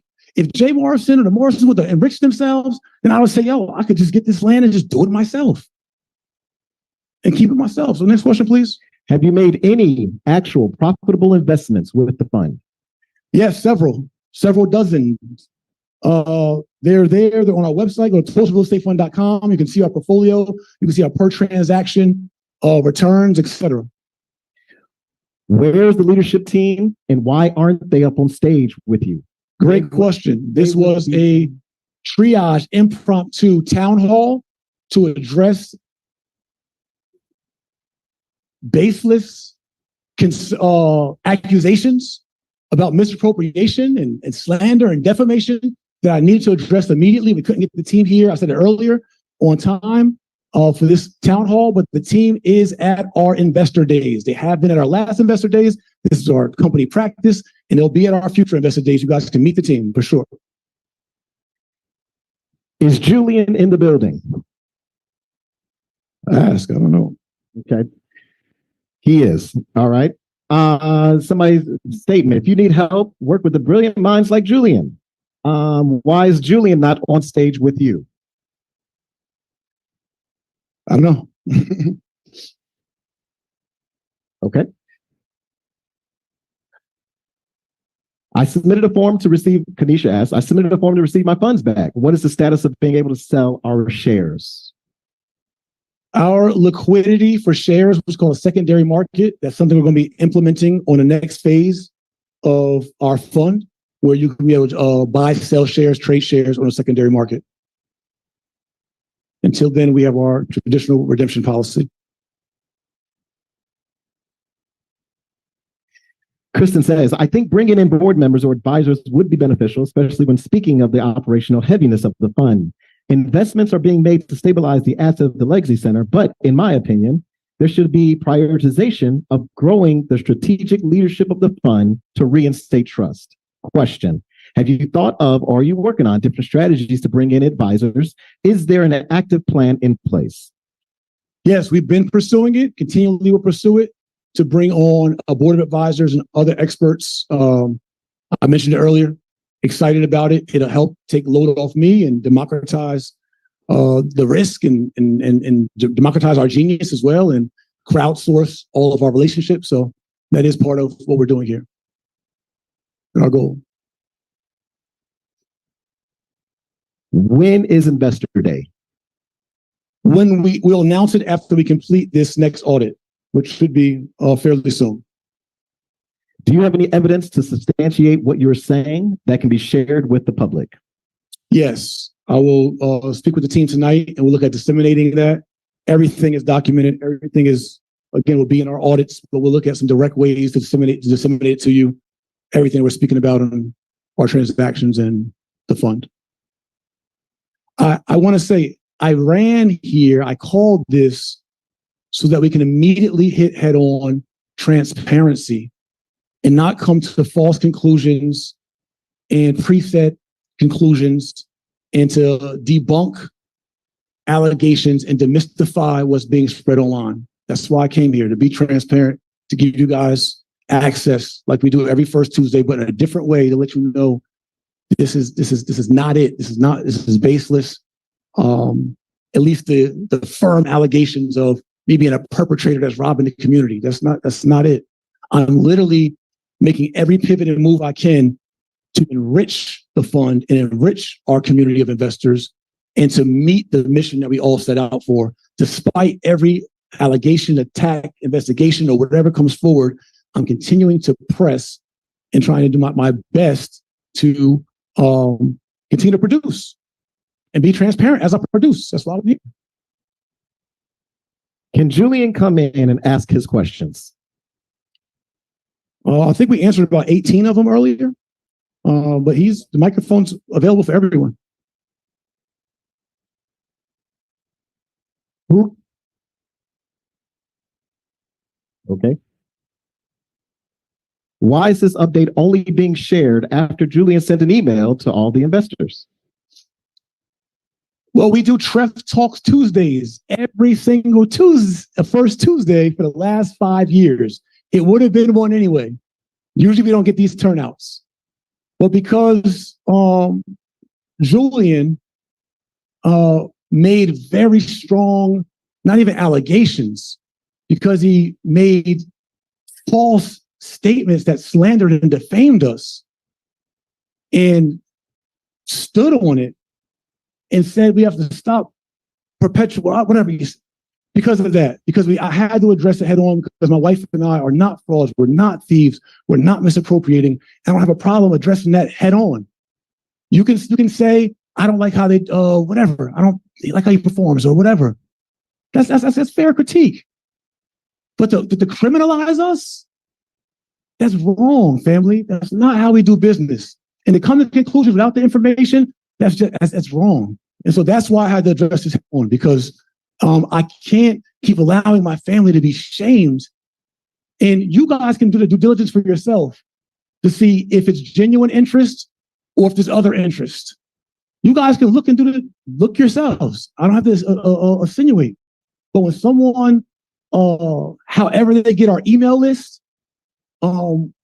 illegally, to get our email list and send out emails to our investors and to spam them and then to make these really firm accusations and all that, that's not brotherhood. That's not what we're doing here. And so that's why tonight. The previous year audit issued what's called, quote unquote, going concern, AKA, I don't think this company will be around in 6 to 12 months. What's your plan to survive outside of raising more money? Our plan forward is exactly what I said. Stabilizing the legacy center, stabilizes our cash burn. Going to raise capital, recapitalizing, not just through equity, but also through debt and other partnership opportunities. Going to do what we've done already successfully, 24.9% returns on average for our lending transactions, continuing to grow, stabilize the scale legacy center, and bringing to life this demonic development. That is our plans to move forward. If no more money is raised, where does that leave the fund and investors? Will you sell all assets, including Legacy Center?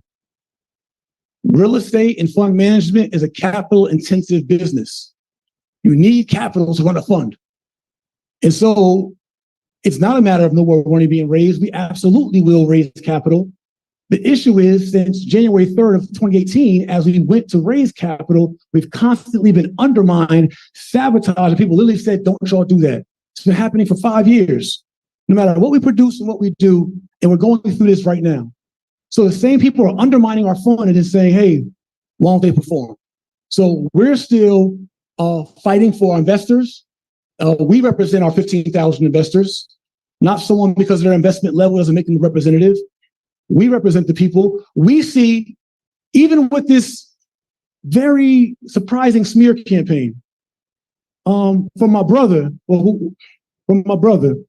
who texted me at 7:04 a.m. and said, how about we meet on August 28th or August 30th to speak, as we text each other back and forth trying to sit down in person. Jullien Gordon. trying to meet in person. He's busy with his daughter. How your daughter doing? I'm busy with my daughter. How your daughter doing? Brother talk. 7:04 a.m. on a Thursday. Hey, King, how's August 28th or 30th for us to meet? By 9 p.m. that night, tried, homie, is a flyer made about me and he went public. He texted me at 7:04 a.m. to meet in person as we were communicating, and then went to an online smear campaign by the same night. These are the facts. He's here. This was somebody that brought a teddy bear to my daughter while she was in brain surgery, my brother. He went live about me in less than 12 hours. We're trying to meet on August 28th and 30th. He's here. These are facts. Why his intentions? I don't know. But somebody I called my brother, I don't try to meet you for lunch in the morning and have a flyer made about you by the night. That's not how brothers do. Think of one of your friends, your associates. If I text you in the morning and say, bro, we got to meet about this, and how you doing? I don't have a flyer made and go lie about you by the nighttime. What's the motive behind that? Y'all be the judge. But what I could stand on is debunking, demystifying, misappropriation, theft, fraud, robber, all them terms I've been getting for the last 5 years. I stand on that. That's why we're here tonight, because I stand on it. Performance, we struggled in performance. I'll own that. But try my best in every environment, but we're going to end that fraud. Like, don't do that. That's not cool. That's not right. Say something else. But don't make conclusions and allegations and then tell people, no matter what you hear tonight, still go to the SEC and DOJ and criminalize or whatever the case is. And that's your right to do that if y'all want to do that. That's your right. I'm not going to stop nobody from we've been through that already before. But what kind of leadership tells someone no matter what you hear, still do a thing? What kind of motive is that? No matter what you hear, still come to this conclusion. That's not the spirit of TREF. That's not group economics, not Black Wall Street, it's not my Tulsa real estate fund, not the fund that we founded, the fund I've been fighting for, the fund I done cried with this woman for, the one fund I've been fighting for. That's not this. Our spirit is, Jay, we got to hold you accountable. Put your feet to the fire. And I'm cool with putting a foot out there, both of them, and let's do it constructively. Y'all can get on me. It's okay. Y'all can tell me, oh, it's okay. But don't make false conclusions and false statements about our family and our legacy. That's not Black Wall Street. It's not Black excellence. It is not. My wife has some words she wants to say. Go ahead, honey. I wasn't going to speak tonight. I was just going to let Jay lead this, but I was convicted as I was sitting in the back. And I want to publicly commend you, Jay. And not just because you're my husband, because Jay knows I am the first person to hold him to the fire and the first person to challenge him, and he knows this.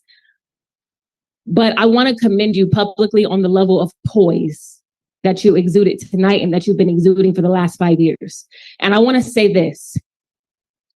We are not internet figures. I know we live in the world of Instagram and you think you can just say what you want on comments and throw darts. We're not internet figures. We are real people, real feelings. I have a real child back there. I have a real house, a real husband, a real life, real feelings. I have cried myself to sleep countless of nights because of all the allegations. I'm like, yo, I'm an actor. I am not used to this. I got a good reputation. That I make movies.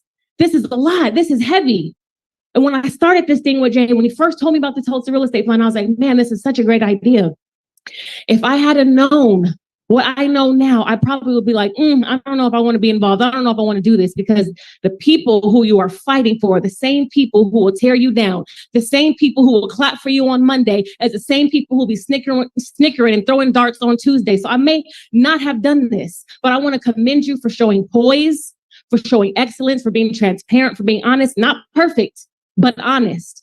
And to anyone who thinks it's okay to do a smear campaign, the same person who brought my child a teddy bear to the hospital when she had brain surgery, the same person who stood with Jay, the same person who supported us, to not even say, hey, brother, let's go live and talk about this like men, real Black excellence. But what we want to do in this day and age is chase clout and get attention and subscribe to my YouTube page. Come to my YouTube page. I'm tired of it. And we have to stop that. We have to hold those accountable who do that and operate from that divisive spirit, because it's divisive. We got to hold them accountable too. Yes, hold Jay accountable. Yes, hold the fund accountable. Ask the challenging questions, but do it with dignity. Do it with grace. Do it with poise. Do it with productive communication skills. That's how you build, especially with someone you once called brother. you once called sister. It's okay for us as Black people to just have challenging conversations with each other. We don't got to fight and argue and slander to have a conversation. We are adults. And if we're saying we operate from Black excellence and we're setting new standards, we got to really be that and not just talk it. And subscribe to my YouTube. So I want to commend Jay for handling this with grace and poise. Even when I'm at home, I'm like, bro, this dead it. I'm tired. I am so tired. I see Jay work tirelessly. I see people shun him. I see people slander him. I see the same people who he once was in this movement with, really one of the pioneers of this movement. I see some of those same people snicker and turn their backs. And that's hard. Jay's not Superman. It's hard. I know you guys see Jay is boisterous and he's strong, but it is hard to constantly be kicked, and still show up. Jay didn't have to do this tonight. Jay's been doing this for 5 years straight. Every first Tuesday and first Thursday. He used to do it weekly. He didn't have to say, everybody pull up in person. Come ask your questions in person. He didn't have to do it. So I want to commend you, and I want to commend you all for showing up and holding him accountable and coming with your questions, because it shows that you care. So I had to say that. I had to get that off my chest. It is burning in my spirit that people out here claim Black excellence, but operate from a spirit of divisiveness. It is not cool and it is corny. There's more ways that you can do to get subscribers to your YouTube page. It's corny, period. And I'm tired. So thank you, Jay, for your level of poise and integrity. And thank you to the investors, the true investors, who said, hey, I want to pull up because I want to have I have real questions. I want to ask the challenging, tough questions. And I know, if I know Jay and I know Jay's heart, Jay is going to continue to fight, continue to show up, continue to be integrous. That's all he knows to do. And I had to say that and had to get off my spirit. Thank you, baby. Thank you. And she wasn't going to speak.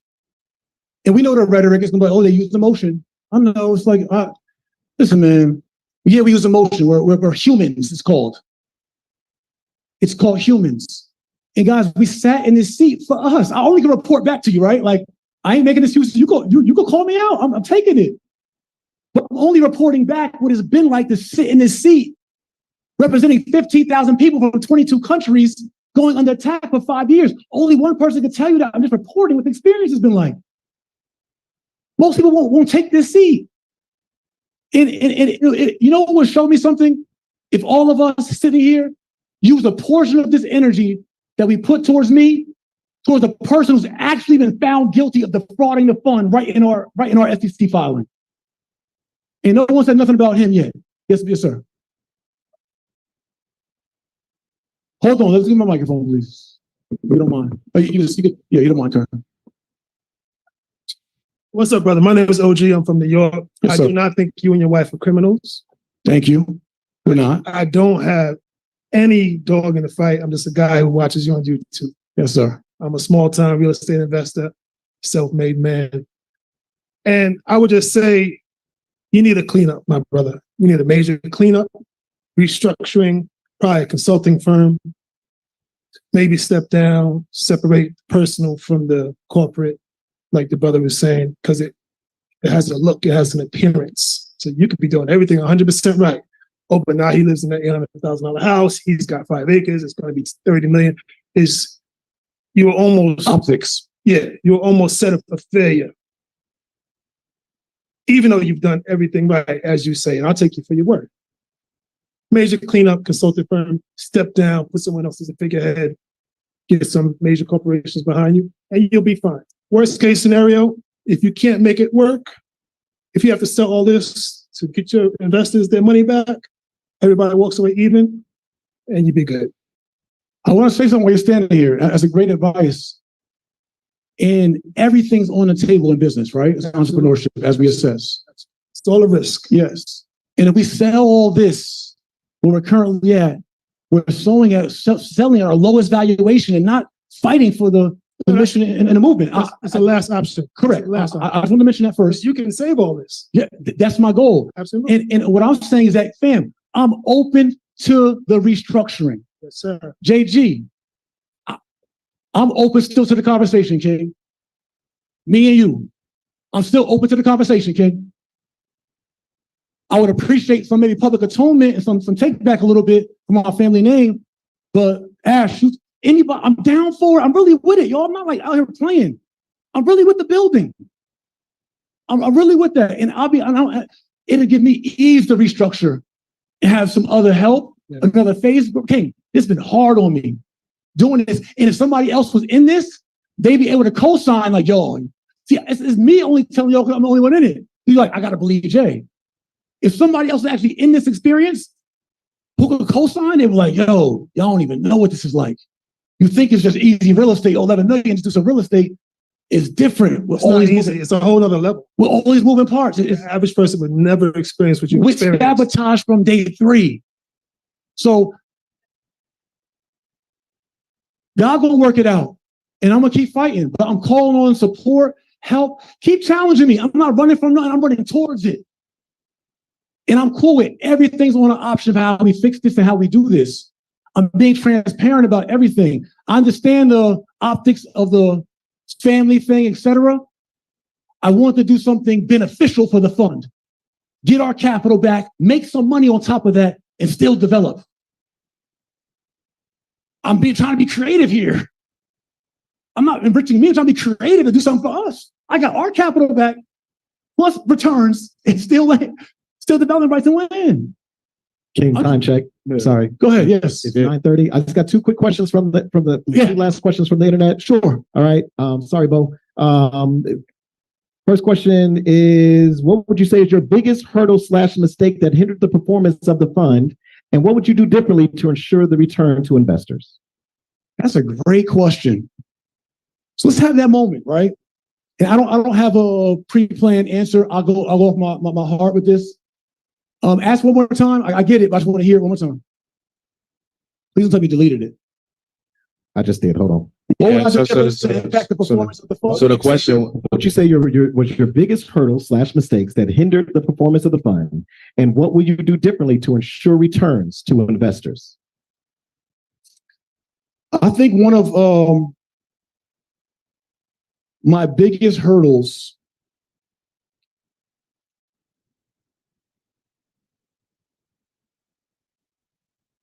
it has to be that advisory board piece, being very intentional about that in the very beginning, right? Like, even if it was like people said no to me because of, investigation or because of a smear campaign, still fighting through that and being very intentional. Like, we ain't moving forward till I get a true advisory board, and not like skipping that step because I'm trying to being transparent.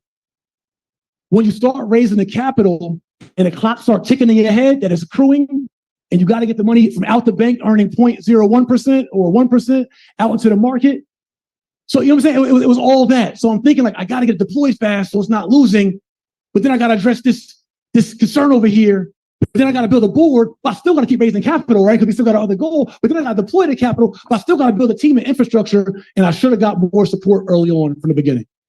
I should have been intentional about that. That's on me. I had a team. We hired people to show you. But it just should have been I should have slowed down. If I knew better now, I'll tell anyone doing this again, you'll slow down. Block out the noise. It was mad noise. When we went viral, raising our capital, it was so much noise. And people coming out the blue saying you this and you, I didn't expect that. I really thought white supremacists were going to come attack our fund. I didn't expect us. That was a sucker punch to me. It was like, oh snap, like, wait, us? And I just in experience, I would have took that back. In regards to getting our investment back, our capital back, et cetera, what I also realized is I would have had more time to do that, and we still have more time by recapitalizing the company. We only raised 1/5 of our business plan goal, and that's through murky waters and mad sabotage and undermining and all that. And I realized that if we double down on the vision and bring in a better team, and more, and use our fund, technology also increased. 5 years ago, it wasn't the same technology for real estate funds. This was a new fund for everybody. There's a whole new industry, crowdfunding. So now there's new technologies that provide better efficiencies. And so I would take all those findings, which is what we're going to do. We'll take all those findings, all those different things, management fee structure, all those, it's 5 years in, it's a foundation. Take all those, tweak it, advisory board, and just all those adjustments and continue the mission, y'all. 5 years in on a major thing that none of us done before. And so I would correct those things. I would bring those findings to advisors and other smart people, and we together collectively would make some stronger decisions than I can make individually.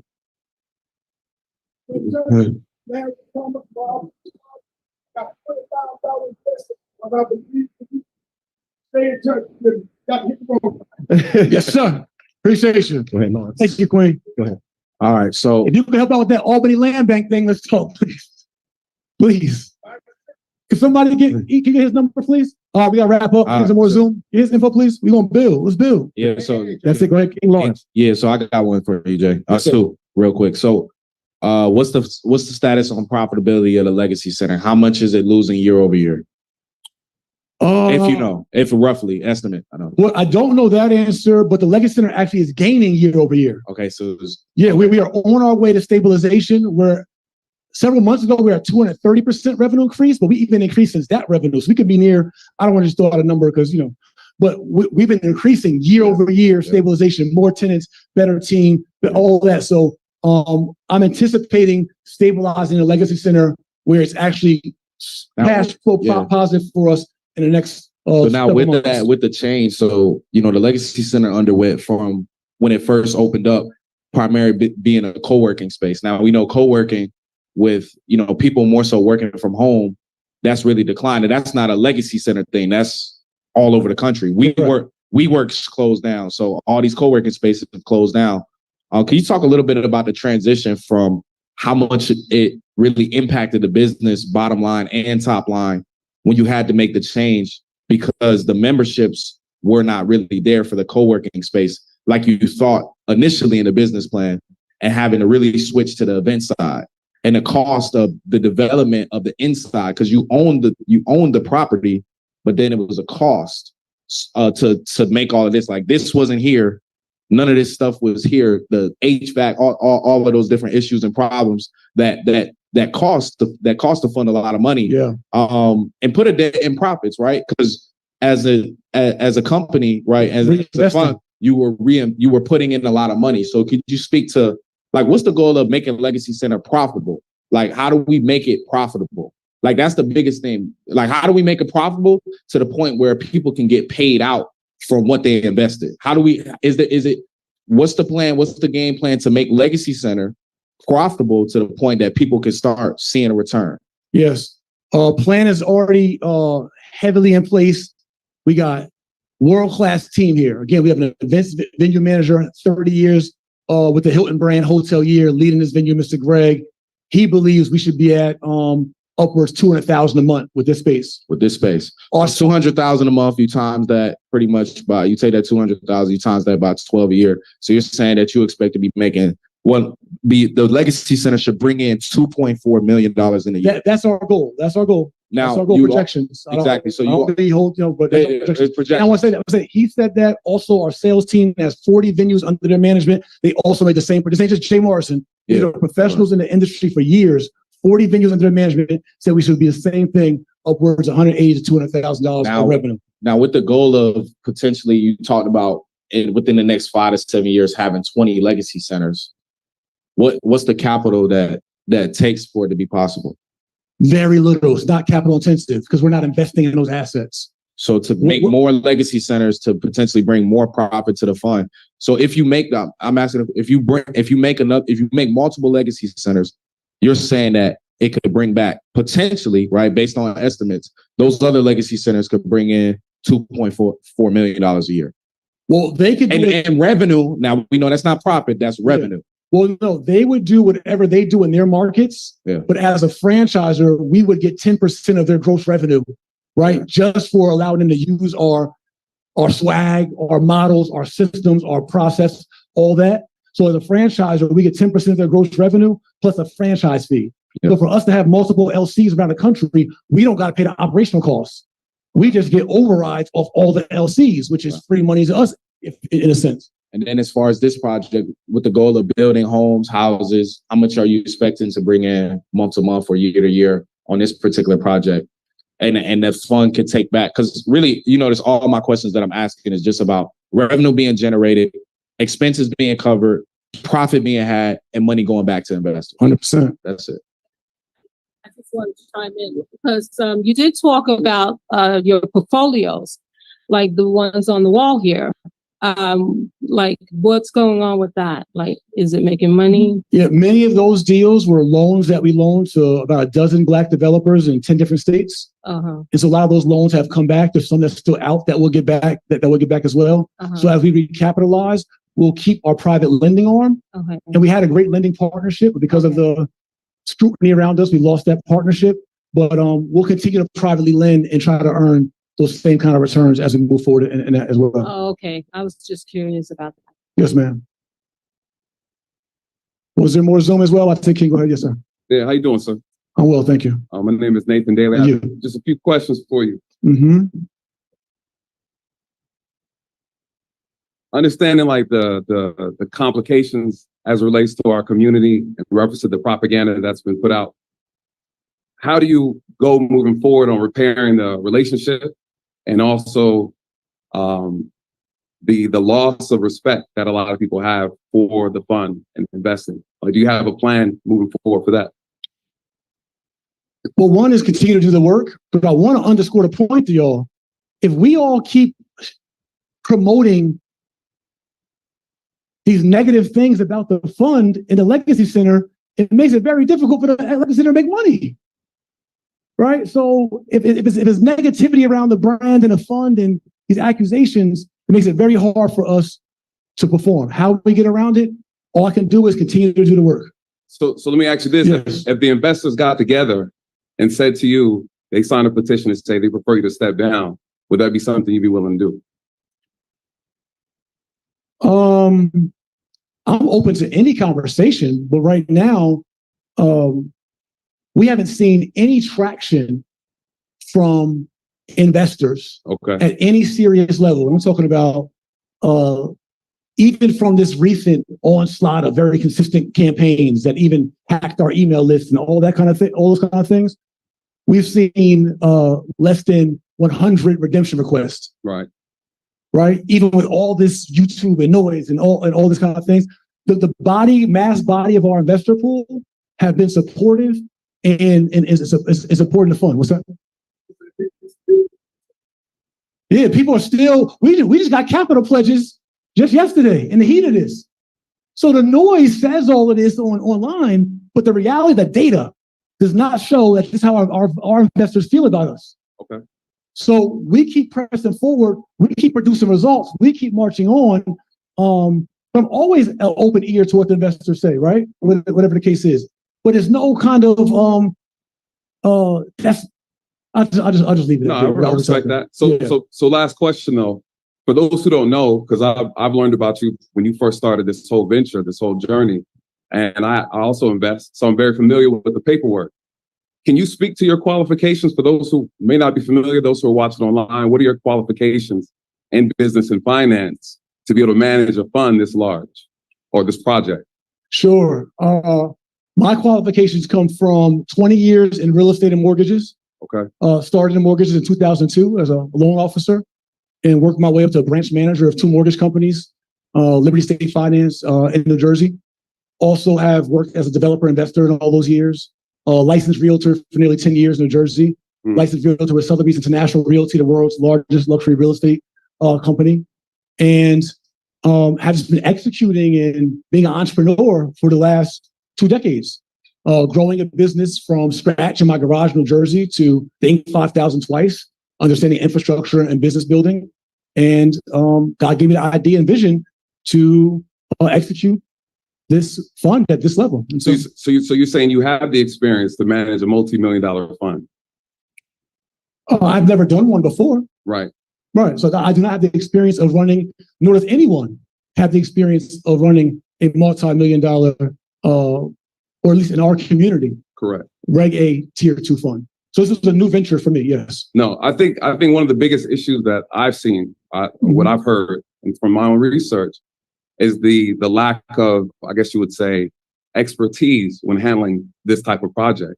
And so I think that's where a lot of, like this gentleman earlier who came up, I think he was spot on. A lot of questions I was going to ask, he asked them. At the end of the day, I think people are looking at how things are done ethically and how things are done professionally. And there's some questions there that I've seen personally, just from looking at it, just from a investor to an investor standpoint. So what I would just overall, I think what you're doing and the objective is just, I think at the same time, the biggest issue, in my personal opinion, is that we do have a community that's not quite educated and we don't vet people properly. And what I heard today, because I wanted to hear what everybody had to say from their perspective, your response, though, was rooted in the idea, or I would say your explanation was based from a perspective that you don't have the experience, to take on this type of project, but you sold that idea that you were able and capable. And that's, I think, where the disconnect is. Your own explanation is that I made a mistake. I didn't know, I didn't realize. Essentially, to me, what that sounds is that this is somebody who's not qualified to do a project this big on this magnitude with a multi-million-dollar project. That's what I heard from you. I want to correct that then, so right. you can hear correctly. Okay. When I say I didn't know, what I'm saying is that in a crowdfunding environment, as a trailblazing fund, our fund was the first Black-owned real estate crowd fund, right? So there's no one living of our descent that knew. No one, right? So is that? Do you think that is an appropriate excuse or justification? No. I'm not saying excuse. I'm just saying the experience. Okay. So if it were you that started, let me finish. Go ahead. So if it were you that started it, or any one of us here that started it, we all would be new. We all wouldn't have the experience. But I think anybody with business knowledge and experience and training knows that you don't reinvent the wheel. And so all I heard tonight was you saying I'm reinventing the wheel and I made a lot of mistakes. No, King. Yeah. There was no one with the wheel. There's no one with the wheel who's done crowdfunding?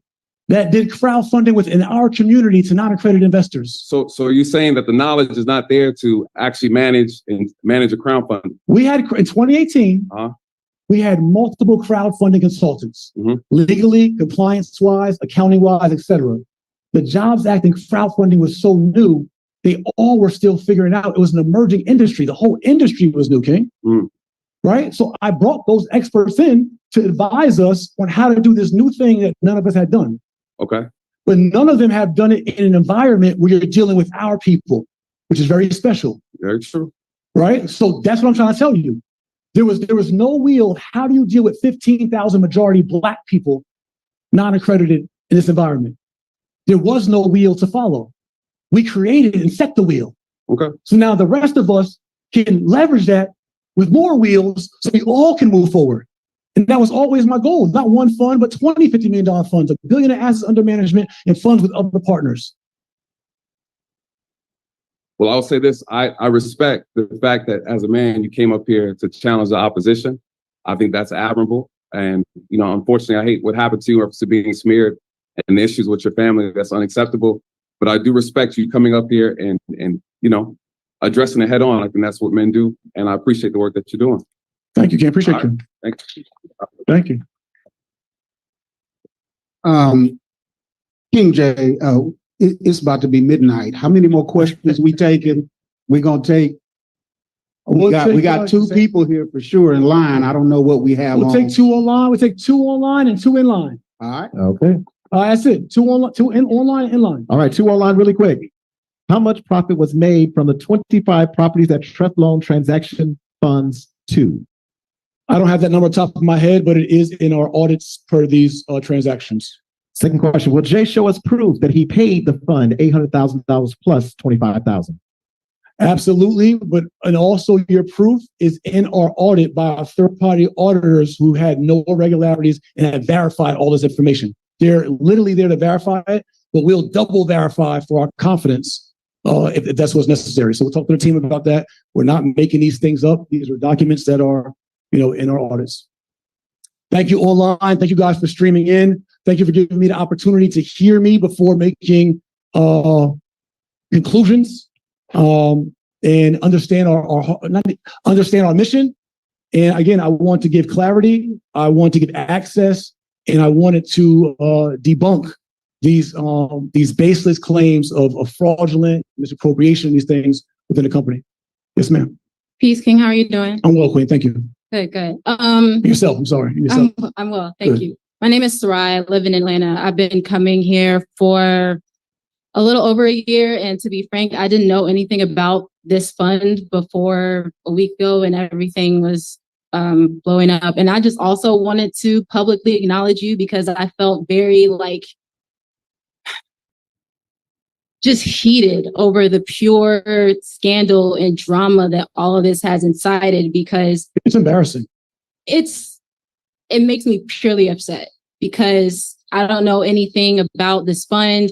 I know what I get when I come here, and quite literally, if I knew my money was coming into the Legacy Center and that's all the profit or whatever it was going into, that would be more than enough for me, because I understand and recognize the real impact that this space has alone. Before you get to any of that stuff, I truly respect and value the space that you and your family are creating here. So I want to acknowledge that. And I also feel like calling out my people a little bit, because it's amazing to me how we're so quick to hold each other to this high level of accountability, when I'm willing to bet that half of you bank at Wells Fargo, and we know how shady they've been over the last however many years. We all bank there, have banked there, whatever, and nobody's pulling up to the CEO of Wells Fargo or Bank of America or whoever with all of this accountability. We lose money and interest every single day from these people, but y'all have the audacity to come up here and convict this man of things that he's told y'all over and over again. And by the way, I heard you say that you put your own money up to support this fund. Yes. That sounds like an accountable person, a trustworthy person to me. So me hearing that, I don't know anything about it, and I want to invest because I didn't know anything about that. So I just want to publicly acknowledge the work that you're doing, because like I said, I come here, I've attended a lot of events here, and I always get something out of this space. So thank you. Bless you and your family. I appreciate you. God bless you, Queen. God bless you. Again, I got you, King. Again, I'm not trying to say I'm Mr. Perfect Investor, y'all. I'm saying this is a genuine effort to produce for our community.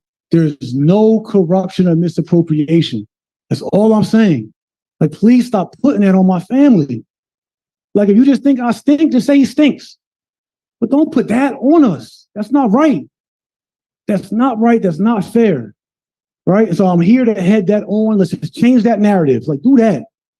And I'll address anything else. We can do it privately, whatever, but let's take that narrative out of the picture. Genuinely put my heart on the line for our people. Yes, sir. All right, brother. I guess I'll be the last one to close us out tonight. Do it. Yeah, so my name's Antoine Davis. I run a branding and marketing firm. I also own some real estate. I'm from Albany, Georgia, too, but I've been up here in Atlanta. I live in East Point. I've been rocking with you since you yelled, "Wake up," in the Maybach. So I've been since then. And so I had really just kind of one question, just trying to understand from an $11.5 million investment that, all of us have kind of contributed at some level. In your boring kind of style of real estate of just buying residential apartment, 15 unit, 20 unit, 30 unit, just, almost I don't want to just use his name, like a Grant Cardone style, just hey, we're just going to flip portfolio like this. Not so much something that requires huge development, a lot of risk, a lot of overhead, a lot of capital induced to do, just 20 unit, 30 unit, 40 unit, 10 unit, 50, 100 unit, like that, just doing that model. With the 11 million, I guess I'm trying to see why wasn't that done more, and just because that's cash flow, just apartment units, just churning, very simple. Why wasn't that, or what made you not move in that direction from a strategy standpoint? We were certainly moving in that direction. Mm-hmm. That's part of why we had the syndication in Macon for 98 units, partnering with the developer to do that development, who ended up literally defrauding us. Right. We've invested 14 units in Knapp Street in Lake Charles. Mm-hmm. We were looking at other partnerships of development and multifamily spaces as well. Mm-hmm. But what actually, so we were still going there, right? Mm-hmm. And it was just a duality of deploying capital, still raising capital, compliance and reporting, and then I got to deal with smear and undermining and all that at the same time. Right. While I'm trying to run the company. Right. And so that was a loss of focus and distraction. But we did. We literally have went after other assets and South Chicago. We've underwritten like over 200 and something deals, right? So went after a lot of these assets. Some we took down, some we didn't. Then when COVID happened with so we decided on Legacy Center first because we saw early that the fund was much heavier to run than even a multifamily asset could produce in cash flow. So I was trying to stop the cash burn from a higher cash flow model from the co-working model, which is very booming coming into 2020. Right. This is a beautiful asset, beautiful space, prime for it, all that. And so we did Legacy Center first while we still were doing Knapp Street in the 98 units, and while we still were doing other developments, and while we're still raising cap, right? So we were doing a lot. Right. Then this happened into the pandemic, which neutralized our cash burn neutralizer. And so then we had to kind of pivot in that. I also want to highlight there are funds that literally have lost money, lost doors, and went bankrupt buying multifamily in the same market. We all act like multifamily is like, oh, you put money in, get it out, it's all good. There are multiple funds that have lost money in the same market on multifamily. Multiple white-owned funds with big boards with all the experience that have lost $128 million in their fund. Right. This is facts, y'all. And we'll send that out too. We act like if you just get a board, you have all this experience and you're just guaranteed to be successful in multifamily. That's not real estate. That's not entrepreneurship. And so, again, still saying, I wish I would have been more intentional, blocked out more noise, had a lot, right? You always watch the game tape and say what I would do different. But when you're in the environment, right, when you're in it day to day, and you're trying to raise capital, reach that goal you had, but then you're trying to deploy capital, and then you're fighting against, and the SEC's coming in and scanning your laptops and emails and all of that, and you're like, what the heck is going on? Right? It's just the environment. But we did our best, more to do, a lot of findings and growing. But we did do some multifamily, and we're pursuing multifamily pretty heavy until we got into this asset as well, and still pursue it for sure as well. Okay, last thing I want to say, and I'm done. I do agree with a couple of people said this, and I know it might be difficult, but in my opinion, I think, I don't know if y'all saw the WeWork situation where Adam Newman, he ended up getting kicked out, and they had to kind of resurface WeWork. I do think because there's so much backlash around you, I do think that is something to really consider from a standpoint of longevity of the fund. If there's a way for you to kind of separate and be a visionary endorser of what's going on, having a team that comes in and can solidify the fund, scale it, grow, you still share vision. I think that just could potentially be the best route for the fund because the enemy is coming after you all in such a vicious way. And like what your wife said, I think was so necessary just to cover you in this environment because it's a heaviness. And, Sean King, he was a pastor of mine. He was on Courageous Church. And I've watched him go through hell in what he's been doing on social media and getting the same kind of attack. So I don't know if that's going to stop. Like, hell is coming, but for the work, for the legacy to continue, there may need to be some space created so that you can govern your household and let the vision build in a certain way. So that's my prayer for you so that you have that peace. I receive. Yes, sir. I receive. Give it up for him, please. Let me close this out. That's probably one of my biggest takeaways, y'all. It is that, and I'm open to that. I want a covering. I want more partners. I want to democratize this. This is very, very heavy. Do this consistently for 5 years and keep explaining and showing, improving, and it's heavy, but it's worth the outcome to me. And if not us, who? And if not now, when? So we're going to do. You know what will happen? We get somebody else to do the same thing, and then we're going to throw darts and target them and say XYZ. Maybe they have an easier role because what we already paid. But I am open to all those suggestions. I hear you. I hope that tonight, not only did you hear our heart and those things and our genuineness, but that we've proven factually. I want to say this last where we wrap up. There's another transaction folks have said, I didn't address it earlier, so I want to address it. That, I give myself different interest rates and different terms during COVID and forgiveness and all that. Parsons transaction that we did. We gave multiple borrowers the same par treatment in regards to modifying or amending loans during COVID, right? There was a property that we owned that we refinanced. The fund had financed 28 units of student housing. Student housing took a tank nosedive during the pandemic. And there was the same par treatment that we give everybody. in any transaction that I've been a part of the fund, we offer ourselves. I'm not doing something misappropriating or special self-dealing within a fund. Consistently. Coach Bo, do you mind before you leave? I just want you to say any closing words real quick as we get out. Can you hold it? But just, we done. Thank you all on Zoom. I want Coach Bo to say any closing words from his findings. I thank you all for staying this long. I know I'm not going to quote unquote convince or whatever those who are convinced otherwise. I understand that we can't win everybody, but I do hope those of you who have an open mind and believe in what we're doing, or believe in just fair treatment in group economics, that you all have heard and got clarity, and we debunk something so we can clear the Morrison name tonight, right? That was the goal, to clear our name so you know that we are not doing illegitimate and fraudulent and self-dealing things in the fund. We're literally working for the fund's best interest. All right. So again, with no horse in the race, I just been listening. And as a coach for him and his wife and their family, I can tell you that this is not a show. I know that personally. I've been associated with them for 2012, right?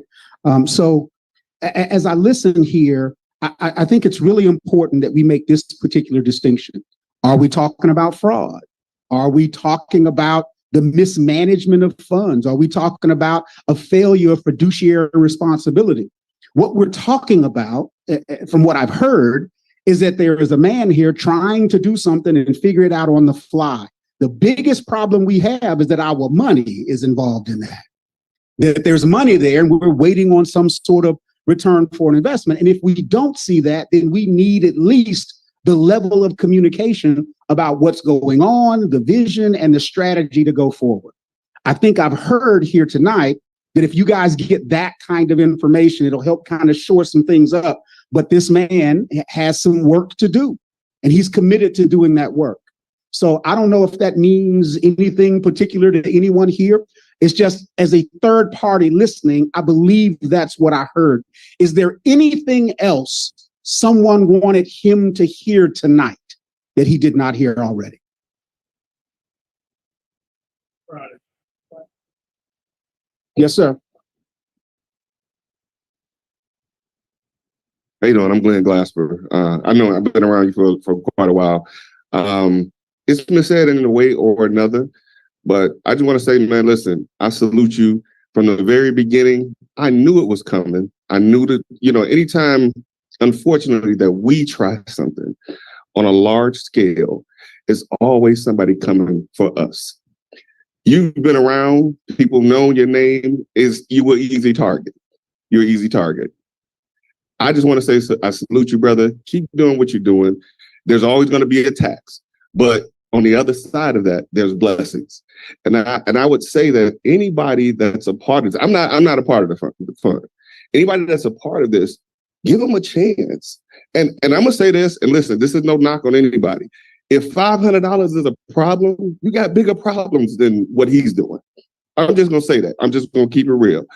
$500, that was an opportunity for you all to participate in history being made. Has anybody ever done this before? Nobody ever done this before. So for the people that are throwing darts at him, that ain't never even attempted to look at trying this. I've been doing real estate for 25 years. I've made millions of dollars, but I've made millions of mistakes too, right? It comes with the territory of what we do, right? It's a part of the game. Real estate is a part. If you make mistakes, you figure it out, and you go on to the next thing. You continue to keep going. Keep doing what you're doing, bro. Thank you, Jay. Appreciate you. Now listen, we go. Bro, yeah, go ahead.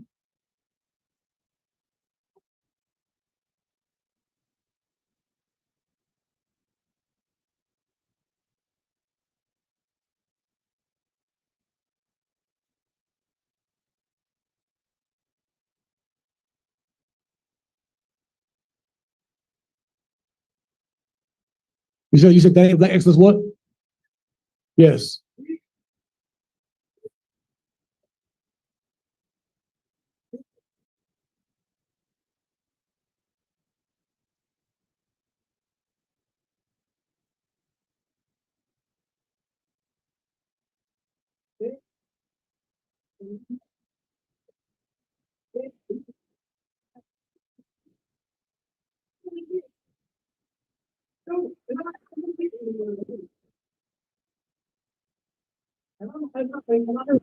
Yeah.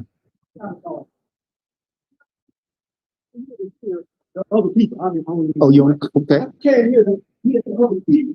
And it seems like most of the people in here saying, Dad, I gave you my investment and I'm waiting for my return.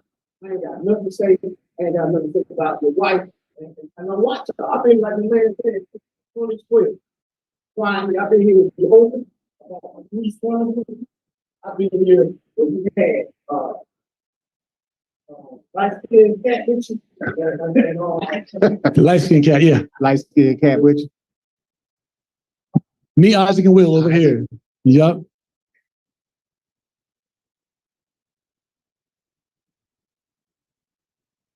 Yeah.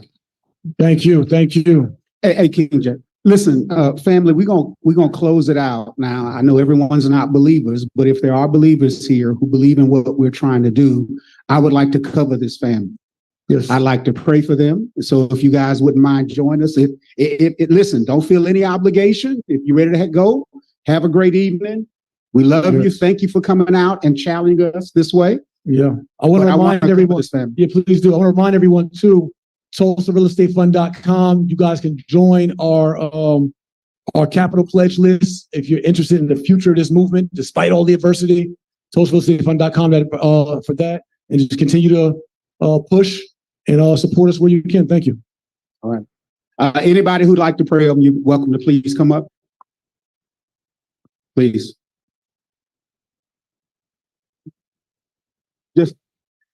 Just need one. No. Come on, y'all. No. I'm gonna pray them. I just won't listen. There's power in community where one can put 1,000 to flight, 10,000. How many more so can we do here? Right? So we're just going to bow our heads just momentarily. Father, we thank you for this opportunity tonight.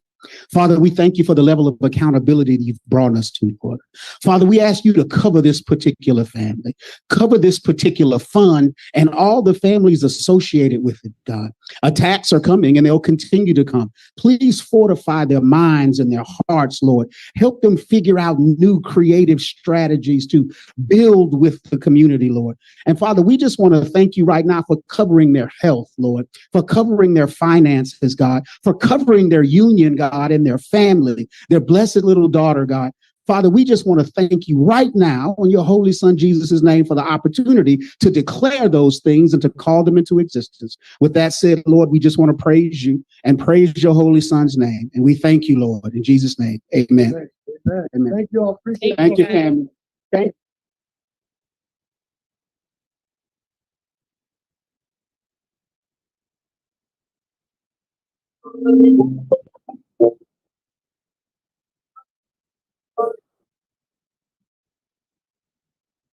Recording stopped.